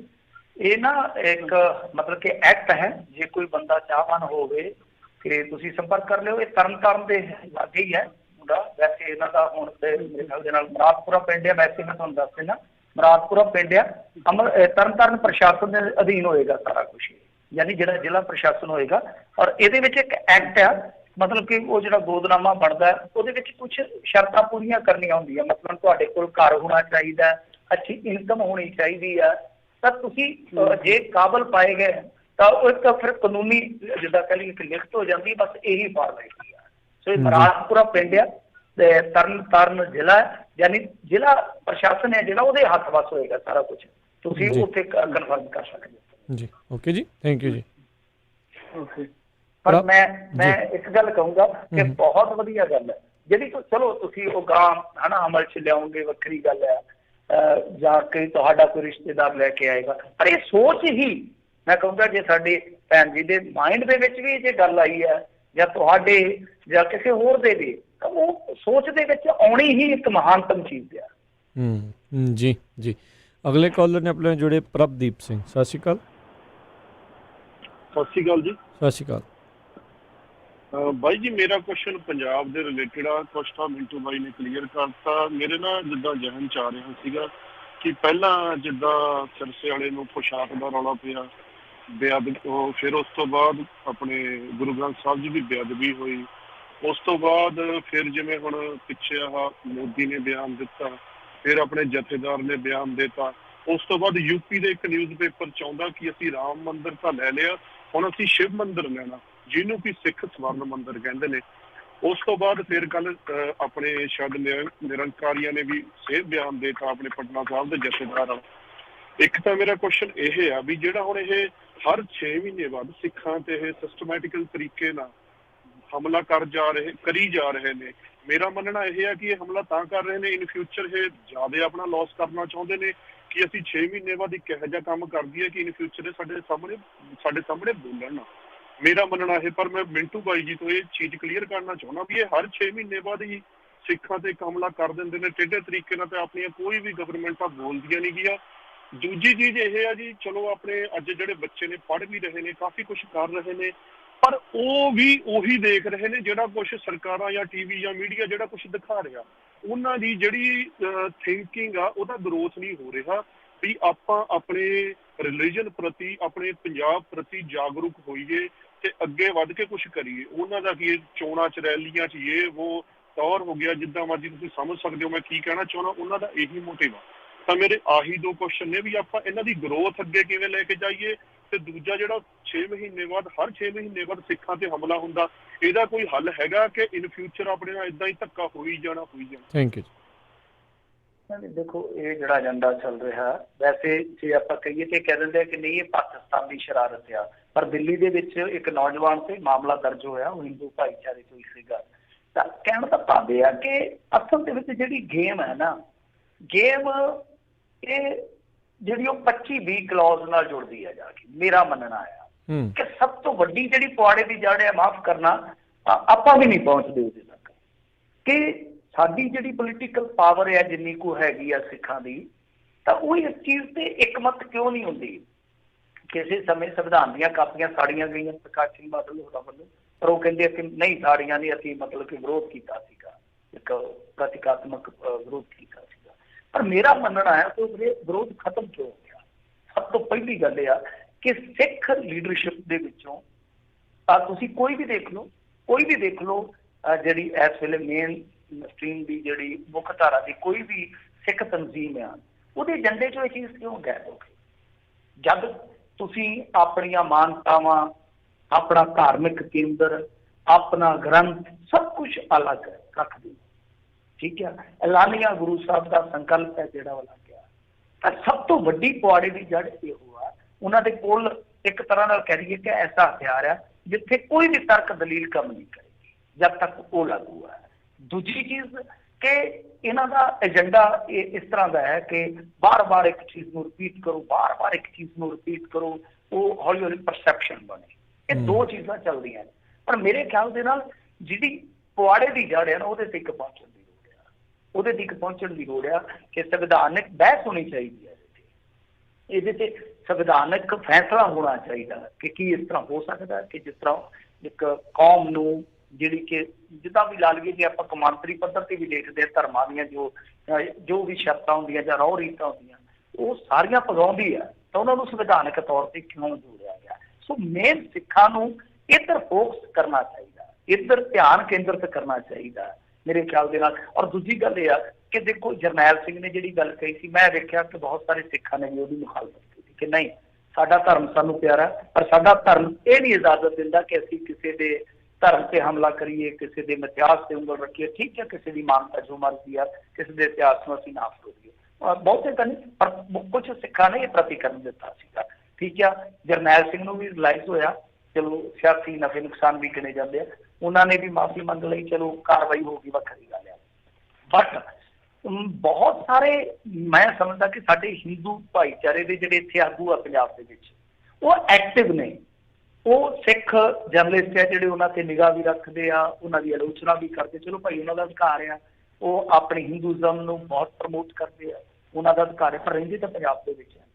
ਤਾਂ ਜਦੋਂ ਮਤਲਬ ਕਿ ਇਸ ਤਰ੍ਹਾਂ ਦੀ ਚੀਜ਼ ਕੀਤੀ ਜਾਂਦੀ ਆ, ਉਹ ਆਪ ਕਹਿੰਦੇ ਆ ਕਿ ਗੁਰੂ ਗ੍ਰੰਥ ਸਾਹਿਬ ਦੇ ਵਿੱਚ ਸਾਡੀ ਵੀ ਆਸਥਾ ਹੈ, ਤਾਂ ਅਸੀਂ ਦਰਬਾਰ ਸਾਹਿਬ ਨੂੰ ਨਤਮਸਤਕ ਹੁੰਦੇ। ਫਿਰ ਉਹਨਾਂ ਨੂੰ ਸਭ ਤੋਂ ਪਹਿਲਾਂ ਵਿਰੋਧ ਕਰਨਾ ਚਾਹੀਦਾ ਇਹਨਾਂ ਚੀਜ਼ਾਂ ਦਾ, ਇਹਨਾਂ ਏਜੰਡਿਆਂ ਦਾ। ਸੋ ਇਹ ਜਿਹੜੇ ਏਜੰਡੇ ਨੇ ਉਹ ਇਹੀ ਦਰਸਾਉਂਦੇ ਨੇ ਕਿ ਉਹ ਮੰਨਦੇ ਆ ਕਿ ਤੁਸੀਂ ਮੰਨੋ ਜਾਂ ਨਾ ਮੰਨੋ ਕਿ ਸਿੱਖ ਸਾਡਾ ਹੀ ਹਿੱਸਾ ਨੇ, ਸਾਡਾ ਹੀ ਅੰਗ ਨੇ। ਹੁਣ ਗੱਲ ਥੋੜੀ ਲੰਮੀ ਹੋ ਗਈ, ਮੈਨੂੰ ਦੂਜੀ ਗੱਲ ਕਹੀ ਆ ਭੁੱਲ ਵੀ ਪੰਜਾਬ ਦੇ ਵਿੱਚ ਜਿਹੜੇ ਨੌਜਵਾਨ ਆ ਉਹਨਾਂ ਦੇ ਕਹਿ ਲਓ ਵੀ ਥਾਟ ਨਹੀਂ ਵਿਕਸਿਤ ਹੋ ਰਹੇ ਜੀ। ਇਹ ਬੜਾ ਸੌਖਾ, ਬਿਲਕੁਲ ਇਹ ਬੜਾ ਸੌਖਾ ਕੰਮ ਸੀਗਾ, ਪਰ ਇਹ ਅੱਜ ਸਭ ਤੋਂ ਵੱਡਾ ਔਖਾ ਕੰਮ ਹੋ ਗਿਆ, ਅਸੰਭਵ ਕੰਮ ਹੋ ਗਿਆ। ਜੇ ਸਾਡੀ ਤੁਸੀਂ ਸਪੋਜ਼ ਕਰੋ, ਜੇ ਤੁਹਾਡੇ ਵਰਗਾ ਜਿਹਦਾ ਕਲਰ ਹੈ, ਤੁਹਾਡੇ ਵਰਗਾ ਇੱਕ ਨੌਜਵਾਨ ਕੋਈ ਲੀਡਰ ਮਿਲਿਆ ਹੁੰਦਾ ਪੰਜਾਬ ਨੂੰ, ਤਾਂ ਉਹ ਅਕਾਦਮਿਕ ਢਾਂਚੇ 'ਚ ਸੁਧਾਰ ਕਰ ਦਿੰਦਾ, ਕੁਝ ਸੁਧਾਰ ਕਰ ਦਿੰਦਾ, ਸਾਹਿਤ ਦਿੰਦਾ ਵਧੀਆ। ਅਸੀਂ ਕੀ ਲੈਣਾ? ਦੇਖੋ ਫੋਕੀ ਹਿਸਟਰੀ ਤੋਂ ਅਸੀਂ, ਮੈਂ ਕਹਿੰਦਾ ਕਿ ਮੇਰੀ ਨਜ਼ਰ ਦੇ ਵਿੱਚ ਮਾਫ ਕਰਨਾ, ਇਤਿਹਾਸ ਉਹੀ ਹੈ ਜੋ ਤੁਹਾਨੂੰ ਪ੍ਰੇਰਨਾ ਦਿੰਦਾ, ਸੇਧ ਦਿੰਦਾ, ਪਰ ਪੜ੍ਹਾਈ ਤੁਹਾਡੀ ਉਹੀ ਆ ਜਿਹੜੀ ਅੱਜ ਸਮੇਂ ਦਾ ਹਾਣੀ ਬਣਾਉਂਦੀ ਹੈ। ਤੁਹਾਨੂੰ ਸੰਵਿਧਾਨਕ ਹੱਕ ਸਿਖਾਉਂਦੀ ਆ, ਤੁਹਾਨੂੰ ਅੱਛਾ ਨਾਗਰਿਕ ਬਣਾਉਂਦੀ ਆ, ਤੁਹਾਡਾ ਬਿਲਕੁਲ ਜਿਵੇਂ ਤੁਸੀਂ ਕਿਹਾ ਕਿ ਥਾਟ ਪ੍ਰੋਸੈਸ ਐਸਾ ਬਣਾਉਂਦੀ ਹੈ ਕਿ ਤੁਸੀਂ ਇਹਨਾਂ ਚੀਜ਼ਾਂ ਦੀ ਘੋਖ ਕਰ ਸਕੋ। ਪਰਦੇ ਦੇ ਪਿੱਛੇ ਪਰਦਾ ਇੱਕ, ਉਹਦੇ ਤਹਿ ਥੱਲੇ ਇੱਕ ਖਬਰ ਹੈ, ਉਹ ਖਬਰ ਤੱਕ ਪਹੁੰਚ ਸਕੋ। ਸੋ ਇਹ ਚੀਜ਼ ਬਿਲਕੁਲ ਹੋਣੀ ਚਾਹੀਦੀ, ਔਰ ਇਹ ਲੀਡਰਸ਼ਿਪ ਕਰ ਸਕਦੀ, ਕੋਈ ਵੱਡੀ ਗੱਲ ਨਹੀਂ ਹੈ, ਕਿਉਂਕਿ ਇਹ ਤਾਂ ਸਾਡਾ ਆਪਣੇ ਸਟੇਟ ਦਾ ਮਸਲਾ ਹੈ ਨਾ। ਅਸੀਂ ਆਪਣੇ ਅਕਾਦਮਿਕ ਢਾਂਚੇ 'ਚ ਇੰਨੀਆਂ ਕੁ ਚੀਜ਼ਾਂ ਕਰ ਸਕਦੇ। ਔਰ ਮੈਂ ਹਮੇਸ਼ਾ ਕਹਿੰਦਾ, ਮੇਰੀ ਜਦੋਂ ਵੀ ਕਿਤੇ ਕੋਈ ਮੰਨ ਲਓ ਕਿਸੇ ਚੈਨਲ ਤੇ ਜਾਂ ਕਿਤੇ ਵੀ ਕੋਈ ਡਿਬੇਟ ਹੁੰਦੀ ਹੈ, ਕਿਤੇ ਜਾਈਦਾ ਕਿਸੇ ਵੀ ਪਿੰਡ ਦੇ ਵਿੱਚ, ਤਾਂ ਮੈਂ ਇਹੋ ਕਹਿੰਦਾ ਕਿ ਚਲੋ ਸਰਕਾਰ ਜ਼ਿੰਮੇਵਾਰੀ ਨਹੀਂ ਨਿਭਾ ਸਕੀ, ਅਸੀਂ ਜੇ ਘਰ ਦੇ ਵਿੱਚ ਵੀ ਬੱਚੇ ਨੂੰ ਇਸ ਤਰ੍ਹਾਂ ਤਿਆਰੀ ਕਰਵਾਈਏ। ਫਰਜ਼ ਕਰੋ ਕੋਈ ਮੇਰੇ ਵਰਗਾ, ਮੈਂ ਤਾਂ ਬਹੁਤ ਘੱਟ ਪੜ੍ਹਿਆ ਵਾਂ, ਜਿੱਦਾਂ ਬਹੁਤ ਸਾਰੇ ਪੜ੍ਹੇ ਲੋਕ ਆ, ਤਾਂ ਉਹ ਇਸ ਪਾਸੇ ਧਿਆਨ ਦੇਣ, ਬੱਚੇ ਨੂੰ ਨਾਲੋਂ ਨਾਲ ਇਹੋ ਜਿਹੀ ਸਿੱਖਿਆ ਵੀ ਦੇਣ ਕਿ ਹਾਂ ਭਾਈ ਆਹ ਕੁਛ ਚੱਲਦਾ, ਆਹ ਮਾਹੌਲ ਆ, ਤਾਂ ਥਾਟ ਪ੍ਰੋਸੈਸ ਡੈਫੀਨੇਟਲੀ ਚੇਂਜ ਹੋ ਜਾਂਦਾ, ਕਿਸੇ ਮੌਕੇ ਤੇ ਵੀ ਹੋ ਜਾਂਦਾ, ਕੋਈ ਵੱਡੀ ਗੱਲ ਨਹੀਂ। ਬੱਚਾ ਕਈ ਵਾਰ ਨਹੀਂ ਸਮਝਦਾ ਉਹਨਾਂ ਚੀਜ਼ਾਂ ਨੂੰ, ਪਰ ਮੈਚਿਓਰ ਹੋ ਕੇ ਬਹੁਤ ਜਲਦੀ ਸਮਝਣ ਲੱਗ ਜਾਂਦਾ। ਪਰ ਸਾਡਾ ਫਰਜ਼ ਹੈ ਜ਼ਰੂਰ ਇਸ ਪਾਸੇ ਧਿਆਨ ਦਈਏ। ਬਹੁਤ ਵਧੀਆ ਗੱਲ ਹੈ ਤੁਹਾਡੀ ਕਿ ਅੱਛਾ ਨਾਗਰਿਕ ਬਣਨਾ ਜ਼ਰੂਰੀ। ਇਹ ਨਹੀਂ ਹੈ ਕਿ ਰੈਡੀਕਲ ਆਪਾਂ ਕਹਿੰਦੇ ਕਿ ਕੋਈ ਵੀ ਹੋ ਜਾਵੇ, ਰੈਡੀਕਲ ਹੋ ਜਾਵੇ, ਕੋਈ ਇੱਕ ਧਾਰਾ ਨਾਲ ਹੀ ਜੁੜ ਜਾਵੇ, ਪਰ ਇੰਨਾ ਉਹਦਾ ਲੈਵਲ ਹੋਣਾ ਚਾਹੀਦਾ ਕਿ ਉਹ ਦੇਖੇ ਕਿ ਹਾਂ ਗਲਤ ਕੀ ਹੈ, ਸਹੀ ਕੀ ਹੈ, ਮੈਂ ਕਿੱਧਰ ਜੁੜਨਾ ਵਾ। ਜੀ ਜੀ, ਬਹੁਤ ਬਹੁਤ ਮਿੰਟੂ ਜੀ ਧੰਨਵਾਦ, ਤੁਸੀਂ ਸਾਡੇ ਨਾਲ ਜੁੜੇ, ਇਹਨਾਂ ਖਬਰਾਂ ਬਾਰੇ ਤੇ ਸਰੋਤਿਆਂ ਦੇ ਸਵਾਲਾਂ ਦੇ ਜਵਾਬ ਦਿੱਤੇ, ਬੜੀ ਮਿਹਰਬਾਨੀ, ਧੰਨਵਾਦ, ਸਤਿ ਸ਼੍ਰੀ ਅਕਾਲ ਜੀ। ਜੀ ਤੇ ਸਰੋਤੇ, ਇੱਥੇ ਸਾਡਾ ਅੱਜ ਦਾ ਇਹ ਪ੍ਰੋਗਰਾਮ ਹੁਣ ਸਮਾਪਤ ਹੈ। ਮਿਲਦੇ ਹਾਂ ਅਗਲੀ ਵਾਰ, ਤੱਕ ਲਈ ਮੇਰੇ ਵੱਲੋਂ ਤੁਹਾਨੂੰ ਸਭ ਨੂੰ ਸਤਿ ਸ਼੍ਰੀ ਅਕਾਲ। ਸੁਣਦੇ ਰਹੋ ਪੰਜਾਬੀ ਰੇਡੀਓ USA।